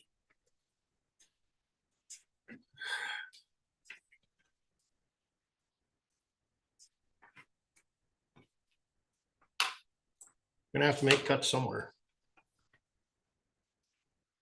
I mean, You want to call it yourself. I'm the acting Yeah, chair. I mean, last year I proposed the idea of a cemetery reserve that did not, that the board did not support. And I guess in terms of digitization, sorry to hop around libraries to cemeteries, I guess, if you want, oh, go ahead. anyone, Very different. huh? They're very different. They're very different, very, very They're different. both quiet. Not necessarily. The, this, you talked about like 5,000 for digitization. Right. That's a number I pulled out of thin air. Okay, I mean, we have talked about, there will be a need for a cemetery commission, right? This is, Yeah, definitely. it's I something I we have can- no idea what that entails or what it costs or how to implement it, but I feel like if it's gonna be statutorily required, that we should start preparing for it financially. If anyone wants to comment about that at the microphone, maybe? Mr. Parker. Yeah, I have no, I have no problem with putting in money in the reserve fund for cemeteries. I think it's a great idea, but we're still right now looking at 11.3% increase in budget. If we don't do For, something. wait, are you on cemeteries or No, libraries? overall budget. Oh, yes, it's So- true. Just bear that in mind. And Gail and I will remind you, please hold your fire. Right. There'll be a process later in the Yeah. system, in the process, after you've heard all the presenters Right. to make the tough calls and do the horse trading that is required to bridge the gap between revenues and expenses. I guess- Including local option tax, including unassigned funds. those I kind of know, things. but what I'm getting at is that if we're going to take on the role of cemeteries, which I agree that we need to do at some point in time, we need to look at folding some of these budgets into a position such as that. So I'm not sure with your reserves that you're talking about, what would that, you should, I don't think you should be using reserves for salary No, no. because it's a continuous thing. No, So what would you see the reserves being used for if you put it away for cemeteries? That's, I guess, the question. I guess I would like to hear from Gail and Mr. I Parker. just wanted to say something really quick. Since I've been employed here, I've never seen this much representation for the libraries and the cemetery. So they're here, and if you're gonna consider cutting things or reducing things, they've been sitting here for quite a while. Maybe we should give them an opportunity for them to speak and defend the appropriation that they're asking for. I'm not an expert in cemetery or library, so. I'm happy to Please, refer to the Oh. libraries first, and do the cemetery bit afterwards. These folks have certainly been here. They deserve to be heard. I don't think we talked about cutting anything yet, but at some point. it's Allowed gonna to be escape. and We haven't talked about doing any different cuts to libraries, but at some point we'll, Budget reduction means everything's on the board. Correct. So if yes, it comes down to it, that you need to cut appropriations, they should have the opportunity to be able to that's correct. defend their request at the moment, because most likely they won't be asked to come back during the next few sessions that we have. Obviously, it's open and they can show up, but They have been sitting here for a while. Right, so, okay, I would love to hear from libraries. Yeah, anyone care to share? I mean, I don't have any objections to the proposed budget, but if anyone wants to just share any insight. Hartford Library first. Okay. Yeah, Yeah. okay, Let's just hear. Yeah, let's. that would be great, thanks. Let's just, I guess, lack of a better term, plead your case. I don't know. Well, I'm happy to plead the case for the Hartford Library. Alan, My name is Alan Hanel, and I'm on the Hartford Board of Trustees. I think the situation we're dealing with is that we have a gem of situation at the Hartford Library with Nadine and the staff there. We have had essentially a bargain for many years of a dedicated staff working extremely hard to build programs and provide services. And now White River Junction is becoming more and more a vital place, and we want to certainly build on that. And I think a library is one of those elements that can attract people to an area. And if it shows that it has that strong commitment to the community, which I think, again, Nadine and her staff have done and will continue to do. The only trouble is it has been at a bargain price. And so we have reached that point where we did a survey around the state, and we now have to try to ensure that we keep these talented, devoted people. And when it comes time for them to retire, which inevitably will happen, that we have a salary scale in place that will attract that same level of energy and commitment. So that's where we're coming from. It's a hard pill to swallow. I recognize that. But I think that what I've observed is that we have, as I said, this gem that we want to work very, very hard to preserve. And that's what we're here asking for, is that we recognize the importance of the vibrancy of the Hartford Library, which is the busiest library in the town. And that we honor the fact that we've been able to sort of capitalize on the goodwill of these folks, but now we have to also add appropriate compensation. Thank you. Yeah. Thanks, Alan. Can I respond? Sure. Yeah, yeah, I can't argue with a piece of what you said, not anything. I can't argue with it because I believe it's all true, okay? It's extremely difficult sitting in our seats, knowing that we're facing an 11.3% increase so far, and knowing that we have to make cuts somewhere.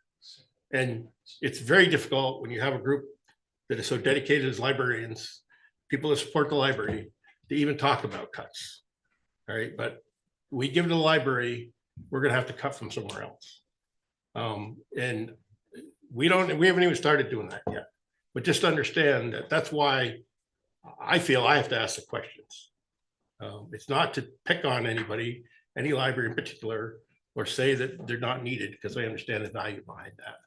But this is as I've said before, it's a very difficult job sitting up here, especially during budget season, when we have to look at making cuts that are, palatable to the taxpayers of the town of Hartford. So there may, I'm not saying there will be, but there may be cuts across libraries. No, I fully understand. I think we all understand the difficulty of your position. Yeah. I do want to say that there's been discussion of, return on investment.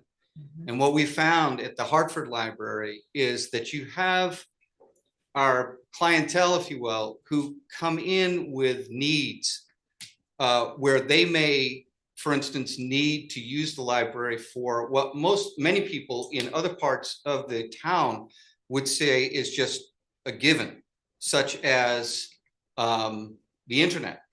But you have people coming into the Hartford Library who rely on that resource from the library. So that's a huge return on investment there. And so there is an equity piece to all of this to make sure that we are giving a good level playing field for all of the Hartford residents to be able to get those essential services that the library can provide, especially the Hartford Library, so that those citizens can thrive. So I know that this is a very, very difficult balancing act, and it's not going to get any easier. But in my observation is that the library is one of those services where you get right down to dealing with the people in a very direct way.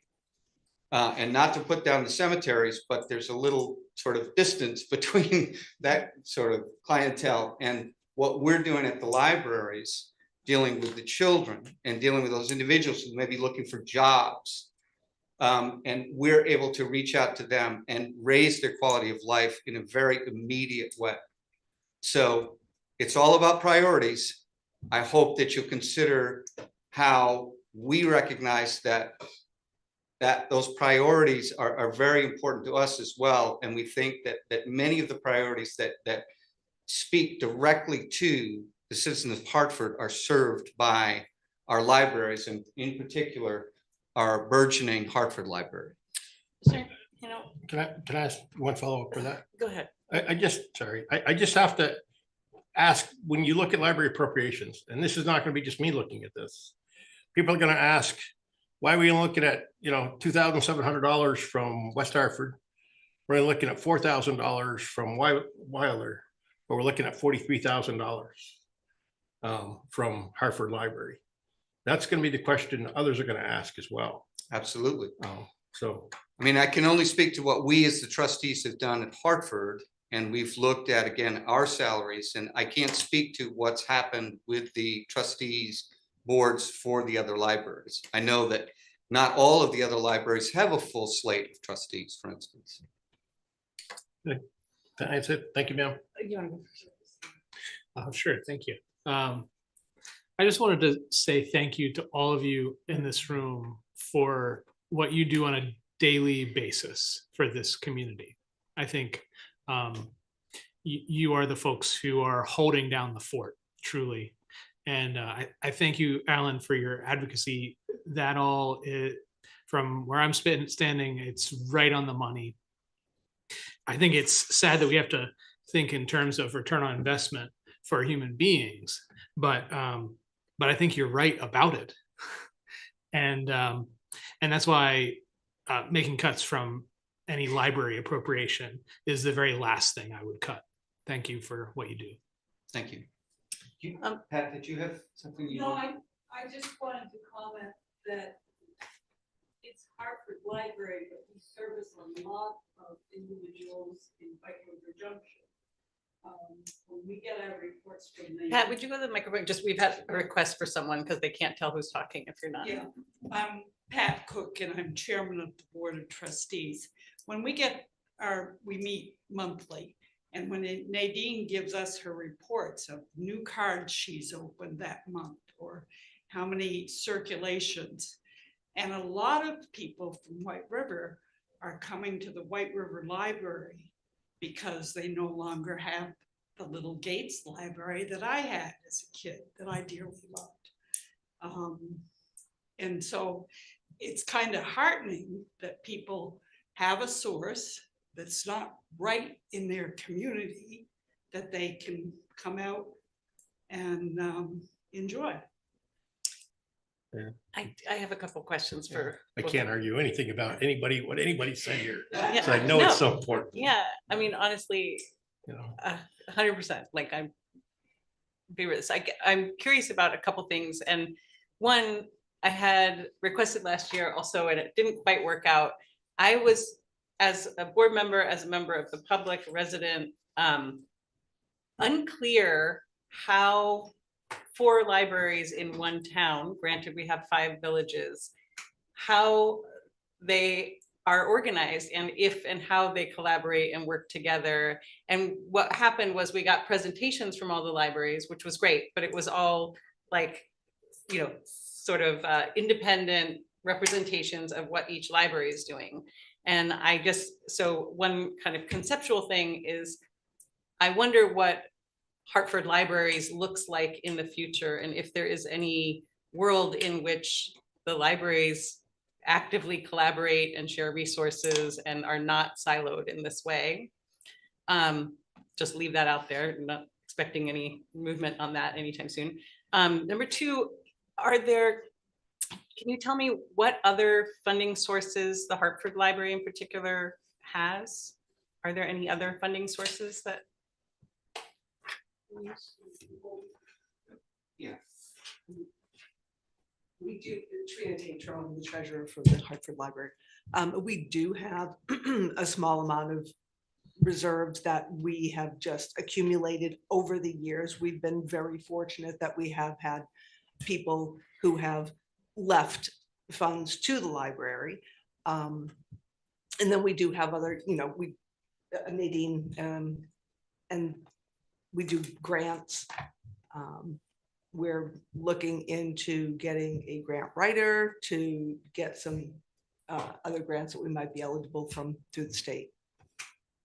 And to answer your question, Kim, there's a $20,400 difference between their total expenses and what they're asking from the town. So that's $20,400 that they get from other sources. Right, from other sources that we would be providing, exactly. Okay, and so, and the primary operating budget is sourced through the appropriations. It's through the appropriation, Okay. That's correct. And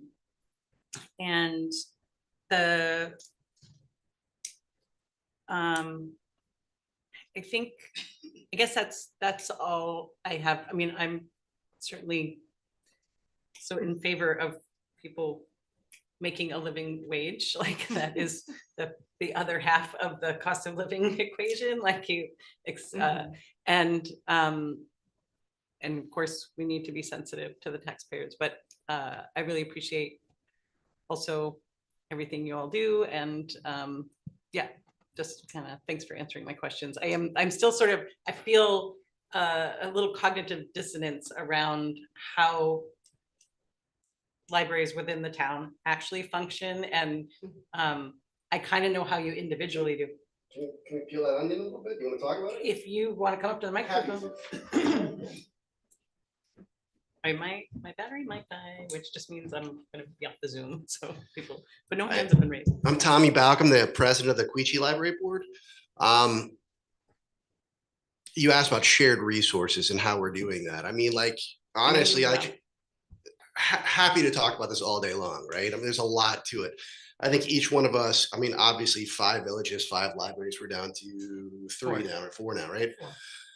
It's, we service our communities organically, right? They interface with them. I mean, Quechee, we've got over 30,000 items lent on any given year.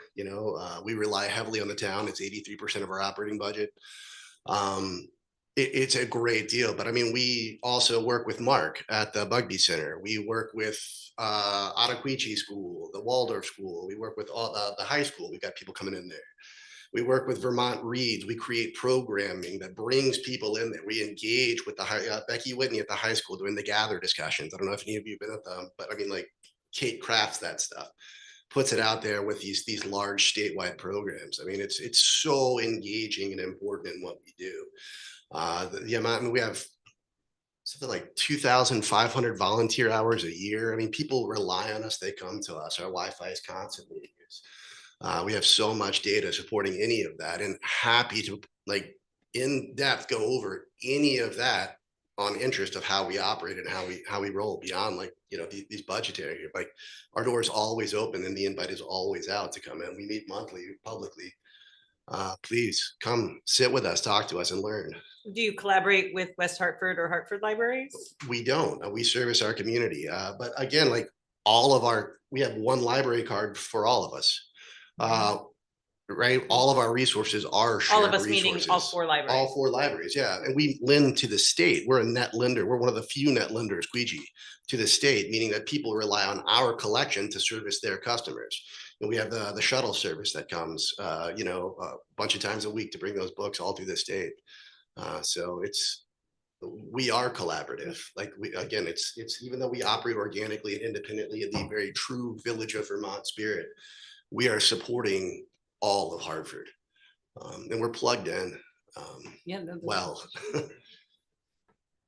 Thanks, Tom. Yeah. Can I make a Thank you. comment? I Yeah. mean, Hartford Library is a great value to our community, and it's a beautiful building as well.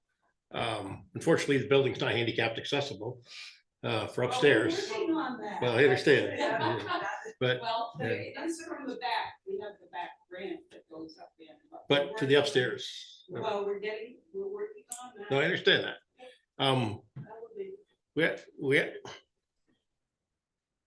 no matter what I say, it's wrong when it comes to libraries because there's such support here for libraries. But we have to look at the future of libraries in the town of Hartford as well.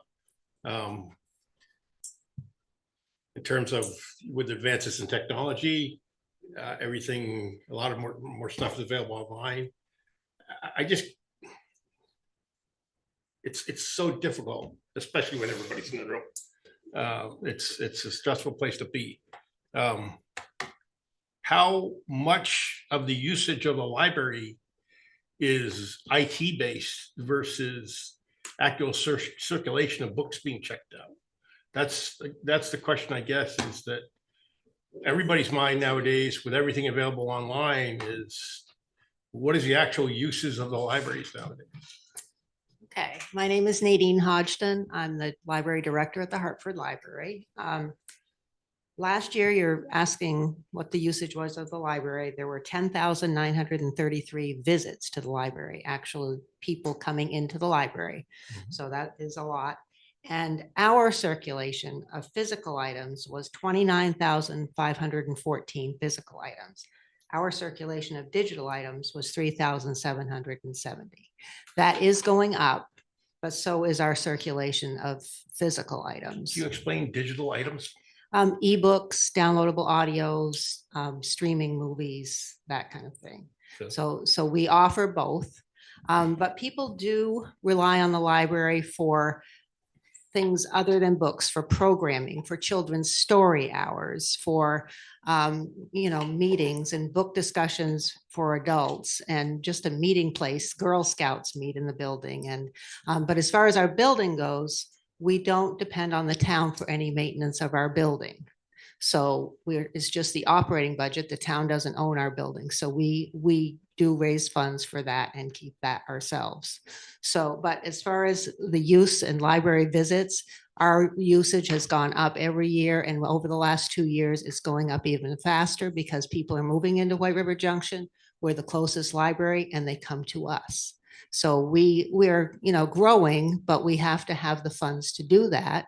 And we want to serve everyone that comes into town. We want to be able to do that. We want to have the staffing to do that, the expertise. We want to have, the materials that they want when they come into the library. So that's why we're asking for an increase, because our statistics are growing. We're getting busier. I certainly appreciate the passion and the commitment to libraries that we have in the town of Hartford.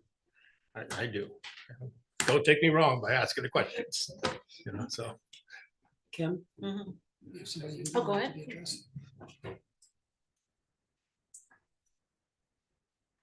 Hi, I'm Nick Clemens. I'm the chair of the Wilder Club and Library Trustees. And I just wanted to answer your question a little bit, Kim, about how the libraries do work together, at least electronically. The 4 libraries are all on the same system. So when you sign up for a card at any one library, you can take that to the other libraries, scan your card, you can get there.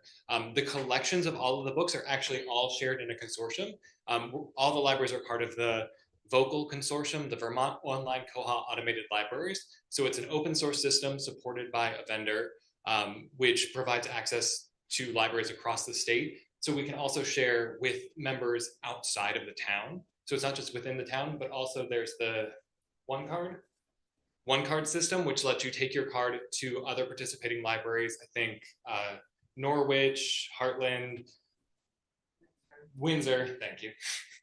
Various towns around. So we do not only work together in the town to share our resources, send books between the libraries, have various drop off and pickup locations, but with other libraries in the state. So we really work hard on that. On top of that, we participate in the Green Mountain Library Consortium, which is an online resource that contracts with Overdrive, Hoopla, BiblioPlus, and lots of different online services to provide those access to those e-resources. You know, people like to say everything's available online. It's not free. You know, the libraries do have to pay to purchase those ebooks that they lend to the patrons. Some vendors expire ebooks. They say that they wear out like a regular book.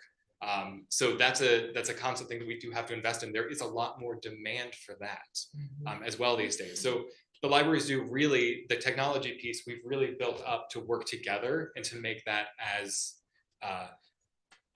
give the highest return on investment without spending the most money.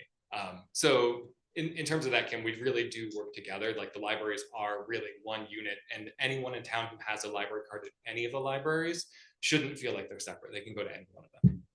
Thank you. Good, Mary? Just real quickly, because I know everybody's tired. I just want to say again, like Brandon, you guys are amazing. I mean, I have done this myself. I've been to Quechee Library, been to West Hartford Library, been to Hartford Library. I haven't gone to Wilder yet. I'm sorry. We had the listening session. But we there. did go, well, we had the listening session. That isn't exactly the same thing. But I just can't imagine anybody talking about community without talking about libraries, because libraries are communities. And, you know, granted, I've sat here and you've sat here through much of what we've gone through with DPW and all the machinery, all the equipment, everything else.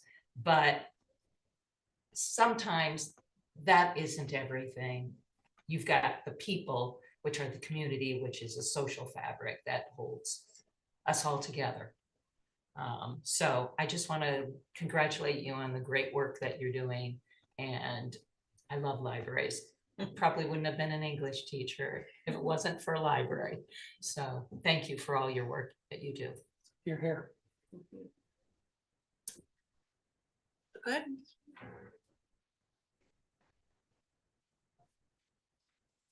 I hesitate to take up any more time, but I think one glaring thing, if you take a look at the numbers with the libraries, is that even if you were to say, okay, we can't afford to give the Hartford Library this ask, okay, we're going to just level fund it. There is quite a large discrepancy between the Quechee Library and the Hartford Library as far as the budget. And that discrepancy has been in place for many years. Okay, so I think the presentation by the Quechee Library was absolutely eloquent, and they're doing a fabulous job.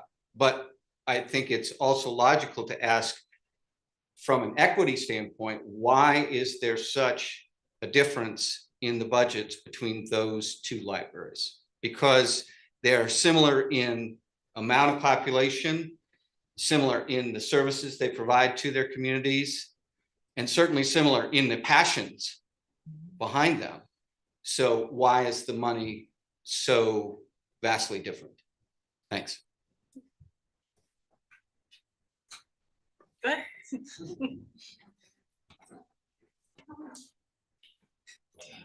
I just want to add one little piece of that, just to explain that some of the Quechee budget is that the Wilder Library contracts with the Quechee Library to provide the library staffing. So a lot of the library staffing and the resources at Wilder are coming through the Quechee Library.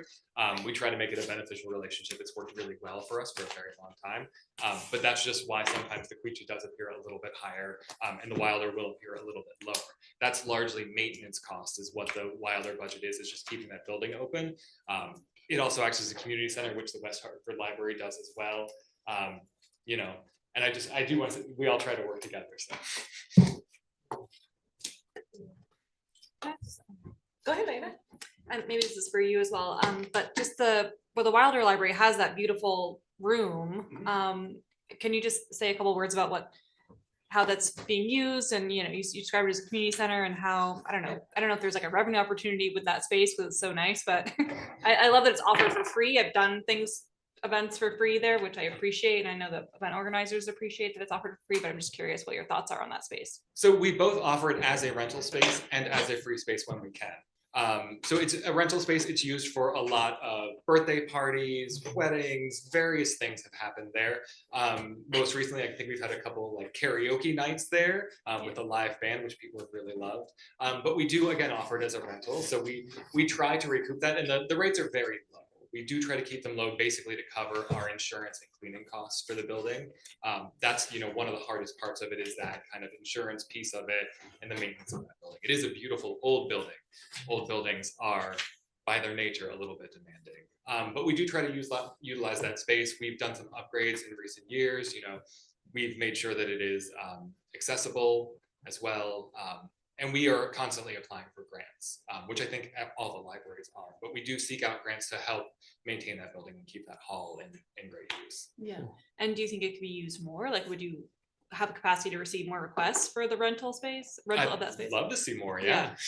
Well, maybe something in the newsletter. Both, Something like that. both Hartford and Weiler libraries are just, the woodwork in those libraries is just phenomenal. It's just beautiful libraries, beautiful buildings. Yeah, and if you get a chance, you should come to the Wilder Library and see. We've got a beautiful the Grange mural behind the stage, which is lovely to see.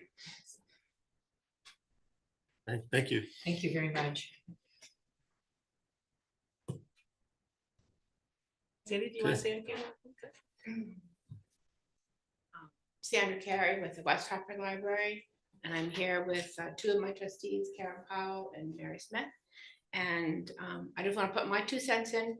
And if there's any questions about the library itself you'd like to know about, we are a community center and we utilize that. So I have some quick notes if you want to hear about how we use the community room and what our aspirations are. Sure. I have time. So the Hartford Community Room is used. We don't ask for funding. When we were first came on, we asked for donations for people using private events, but we do not charge for people with nonprofit. So, but we ask for donations for like December 7th, there's a birthday party that are going to be there, and they'll make a donation. So the past year we've had birthday parties, quilt retreats. Some of those last 3 days. Playing mahjong.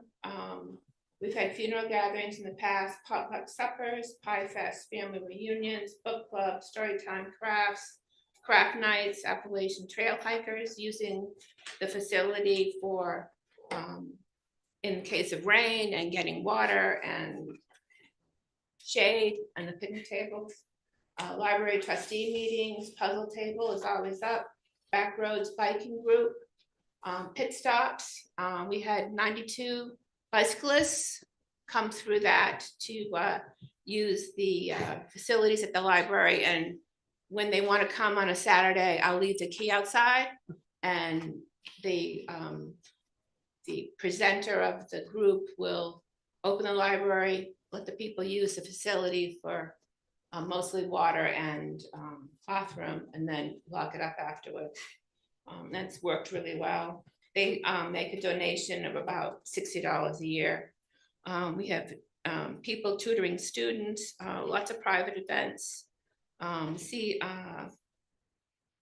West Hartford Community Event Planning, which was helping to plan our farmers market. Tourists who are lost every fall. Tourists get so lost going through Queechee on their way to Woodstock, and they miss the turn and they end up in West Hartford and they go, where am I? And they come in with, one guy came in this fall with, those little maps you get with different places. Restaurant. Where am I on this tourist map? And I said, we're not on that map. So West Hartford is not represented on that map at all. And you try to tell them how to go somewhere, and they're like, you mean I gotta go back where I just came from? And I said, yes. Or you can take the scenic route up the Pomfret Road, but Cross the bridge, turn right and keep going. Yeah, so they get so lost. About our farmers market, and we had 1,656 adults and 310 kids for a total of 1,966 people attending the farmers market. And at one of those markets, we had the Southern Vermont Natural History Museum come out, and we had a grant from the state of Vermont to pay for that. And there were 167 people at that farmers market attending that. We have takeout crafts outside the library that's available all the time, so all hours, you know, and a bin outside. And we've put out 432 little craft kits in that time period. We have a Friends group that is aging out a bit, unfortunately, but they usually give us $2,500 to $3,000 a year to help pay for children's books and award books that, you know, like the Green Mountain books, the Golden Dome, the Red Clover books that are all there, and award books like the Caldecott. And we're working towards being a heating, cooling library. And we just got an installation of a Tesla battery that we at the West Hartford Library are helping the town pay for in order to get this battery back up for the library. So it was supposed to come out of, some of it was supposed to come out of the past budget we just ended in June, and unfortunately I had some money left over. I did leave $500 on the table because we had budgeted for that expense that is now in this year's budget. So, but the town would be taking over most of that payment in 2026, I think, but we are using some of our budget money to pay for the Tesla battery, which I think is about $55 a month. And then, so the heating cooling station will, you know, West Hartford, internet in West Hartford is very difficult. A lot of people don't have it, can't have it. They come to the library to use the internet. They park in the parking lot and use it all the time. And certainly when there's power outages, oftentimes the library has power because our power comes from a different direction. And we have events at the library, but we do work with the town and exchange books with the other libraries in town. And we do participate in interlibrary loans. And we have story time, Fiber Thursdays, Spice Club, and we have COVID tests available at the moment for free for anybody who needs one. And the Friends of the Library have also offered to help pay for this Tesla battery. So to help us with so that we're not spending all of our budget on it, they're helping us with that. And is there any other questions anybody has for me, Lanny? Are you seeing positive movement on your water quality out there? Well, we just got the installation of the water Very good. to the library. I wasn't there, I was on vacation. And but it's lovely with nice, fresh, cool water. And I still have my original water stand holder.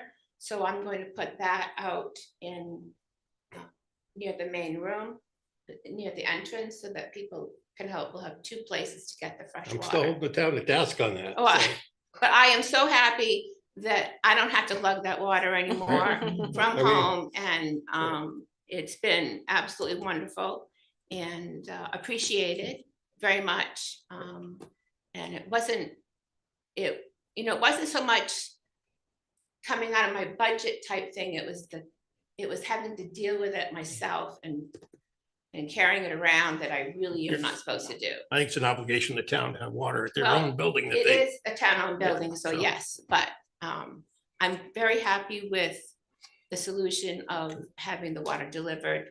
And How we doing on treating the water for the No, for the bathrooms. I don't know. I know that they've been working on trying to get the well people to come out and reassess Okay. the possibilities there, but I don't know about the treatment issue. As long as they're getting quality water they can drink, that not having to pay for it out of their own budgets, because it is a town building, I'm happy. All right, I think we still need to hear from Ken for Ken, yeah. Libraries. Thank you very much, libraries. Yes, thank you, everybody. Thank you. Appreciate it. Thank you. Remember, there's 4 seats up here if you want to be in a hot seat next year. Thank you. Not easy. Good evening. Been there, done that. Yeah, I know. There. Put your name up here too, Ken, right away. I have tried to persuade them to do so. Yeah. My battery is gonna die any second, so I'm just gonna lose the Zoom. It doesn't, none of the rest of it matters, but if anyone raises their hand. How many people are on? That's How many fine. people are on? Can't do everything. Can't be everything. Heidi, if you need to raise your hand, just I'll Email ask Nick us. to keep an eye on it. Yeah. Okay. Mr. My Parker. name's Ken Parker, and I live in Hartford Village, and I think this is my 6th year standing at this podium, making a plea to you or to the board for funding for all of the cemeteries, but more specifically the Hartford Cemetery. That's the one that I'm responsible for. You know, I've sat where you're sitting. I can appreciate that this is a late hour, and the last thing you need to do is have it extended by somebody who stands up here and lays it on the line to you, but I gotta do that. And I appreciate your patience and tolerance. You know, I learned as a member of the select board that there are, among other things, there are 3 things that speak about what the community thinks of itself. One is how it takes care of its libraries, how they present a vibrancy and an intellectual fountain for the community. The second one is what the quality of schools in the community is and how the community supports the schools. And the third thing is how we take care of our cemeteries and the people who have come before us.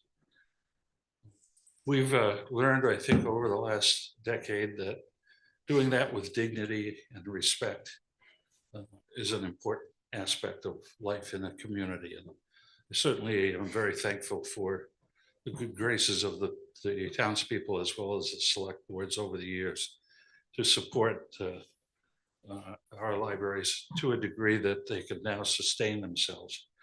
I did a quick calculation. We get about 3% of our operating revenue from our endowment and from the sale of burial rights. The other funding, the other 97% comes to us from the town appropriation. Back in 2018, we had a cemetery study committee, and that committee was comprised of both funeral professionals as well as people in the cemetery business or landscape business. And it was determined that the total cost per year to operate the cemeteries in the community would be around $212,000. That amount was never fully funded, but the then town manager, Leo Puller, was gracious enough so that he gave us a fairly significant percentage of that. And we've relied on that over the past several years to mow, to trim, to set stones that have fallen over, to do other work that's necessary within our cemeteries, including taking down dangerous trees and things that pose a threat to the visitors. And we have about 3,500, as near as I can tell, about 3,500 permanent residents in the Hartford Cemetery. And it's nice to have a constituency that for once that I don't have any complaints from. That's not to say, though, that I don't hear from their relatives. Over the past few years, I have made an appeal to the board for a budget amount that has enabled me to set some money aside to do some much needed maintenance and repair work in the cemetery. I've never been able to fully fund a project from one year's appropriation. So I've set some money aside in a kitty, and that kitty is now adequate enough to do the next major thing that needs to be done, and that is to improve or repair the road from Route 14 up to the middle of the cemetery. That road work is in terrible shape. Some cars bottom out. There's a guardrail that's displaced, and part of my request this year would be the final contribution to what appears to be something in the magnitude of $85,000 to $90,000 to do the road work and to repair or replace a stone wall that's falling down. So I ask your indulgence. It may seem like a big ask, but we're getting to a point where I think the major things that need to be done there are finally going to be taken care of. It's inevitable that that cemetery is going to be turned over to the town at some point. You're getting a bargain right now. I don't have any salaries that I have to worry about. I'm a volunteer. Anybody else that does any work up there, except for the company that we hire to do the maintenance, does so as volunteers.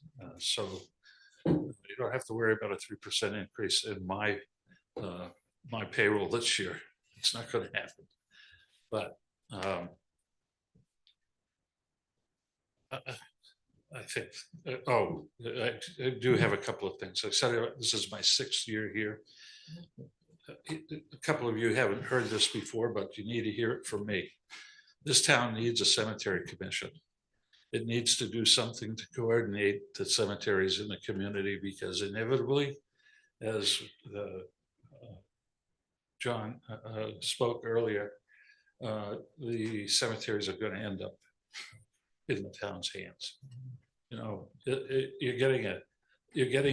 community is getting a good deal at this time. There's no dependence on the town staff to do work in our cemetery. We take care of it through private contractors. When it does become obvious or necessary for the town to take over the West Hartford, maybe the Queechee Cemetery, it's going to be expensive. So just forewarning that that's on the horizon. Those of us who are responsible for the cemeteries aren't getting any younger. And as much as we have a passion for this, we may not always be able to do what we do. So the second thing I want to talk about, John alluded to it when he said that there needs to be digitization. We have irreplaceable records for the cemeteries and who's buried in them that are in the form of window shades, 3x5 cards, cardboard boxes in individual garages or homes. They're not accessible to the public as they must be by law, and they're not preserved. We need to do something about it. And this board can do something that hasn't been done before by setting setting things in motion to create a cemetery commission. And also by taking the problem of the permanent retention and preservation of the cemetery records and doing something about it. I've got the Hartford Cemetery records in a spare bedroom in my house. They shouldn't be there. If anybody wants to look at them, I have to make arrangements to meet with them in a public setting somewhere. So, 6 years ago was when the report was rendered. Copies of it are still available somewhere around. You really ought to spend a few minutes reading it at some point in time, because it's a very intensive look at the situation as far as our cemeteries in the community. Just so you understand, we're not talking about just a couple. Hartford has 16 cemeteries in it. There are 5 of them that are currently active cemeteries. The other 11 are under the care of the rec department. They get mowed maybe once or twice a year. But they're cemeteries that we need to be aware of and take care of as well. So thank you. I appreciate your time. And if you have any questions, I'll happily take 1 or 2 and then I'll excuse you for the evening. Thank you. Lanny? I guess it's disturbing to me. I've seen this for the last 6 years, as you well know, Ken. I've sat out there before I was here. And it's disturbing to me that we keep punting this and keep punting this and keep punting this. And I'm not sure why it is you keep still hanging on to this thing and not just saying it's yours. I guess, and as long, I'm going to be honest with you, as long as you do, and as long as the other cemetery committees do, you're going to keep getting it handed to you, and you're going to keep having it be your task, because I don't see the town, I don't see this board wanting to take on the role of cemeteries. That's almost in a way, it'd be a kickstart for you to, kickstart for the cemeteries if one cemetery commission, not that I want it, but would come to us and say, it's yours. Well, that's already happened. The Christian Right. cemetery. But it's just that, I understand that, but we need to advance that in the cemetery commission. And again, it's not like we want it, but this keeps going every year that I've been on the board, and for 4 years before I was on the board. My family's there. Yeah, my family's in Queechee. That's where my final resting place will be. Yeah. I never come to this meeting without having a key in hand. And anytime you want to say, give it to me, I'll happily hand the key over to you. Like I say, it's just that, but as long as you keep doing it, Let's, do we want to consider as a board asking the town manager to look into the preliminary process for establishing a cemetery well, commission? that's why I say all the salaries and all the bonds. I can school you on that very quickly. Great. You can create a cemetery commission if you have a town charter. We do. But it has to be, the charter has to be amended to create a cemetery commission. The cemetery commission is independent of any board. It's a separate elected board in a community. So if you want to create a committee or a board, that would be, I think, a different route to follow. But to create an actual cemetery commission, it takes a charter change, and there are some positive aspects of it, but there's also some drawbacks to it. And I'm not sure that the board in this community is prepared yet to give up control of something to an independent group like that. I would definitely take your suggestion to have the town manager look into. Just at least What do we outline the do? steps, maybe. Unless you want to volunteer for that yourself? I don't even know the first thing about it, how to go about it, but I would be happy to work with the town manager, because my parents, my family, my entire family history is buried within Quechee Cemetery. So I have a very deep love for cemeteries in this community, yes. So I would be happy to work and research, point me in a direction you'd like me to go, Good question. Yes. So you mentioned this is gonna be something that's mandated in the future? By who and State what of and Vermont. when? And do we know when? When they give it up to us. Yeah, like And he if hands there's us that not, key. Oh, okay, So so as the- long as we have volunteer, Yeah. yeah, The cemeteries are independent, nonprofit corporations that are funded through appropriation by the town. But they're separate legal entities that are nonprofit entities. So when you make an appropriation to us, you're basically, or the town is making an appropriation to us, you're giving us a sum of money that we use at our discretion to do what we need to do to maintain or create additional space. And that's essentially the way the operation goes. Christian Street Cemetery, the sexton up there last year said, "I've had enough. I'm not doing this anymore. Here's the key," and turned it over to the town. The town manager's office staff basically manages the cemetery now on behalf of the town. okay. We should have, and I've talked with him about this, we should have cemetery software that all the cemeteries can plug their information. It makes sense, and there are some good software programs out there specifically for cemetery management. Yeah. And it just makes sense for us to do that. Do the digitization first. But well, could we do the digitization through? You can do it through that. Through a software Yeah. program that's designed for that. Yes, you can. We have been so fortunate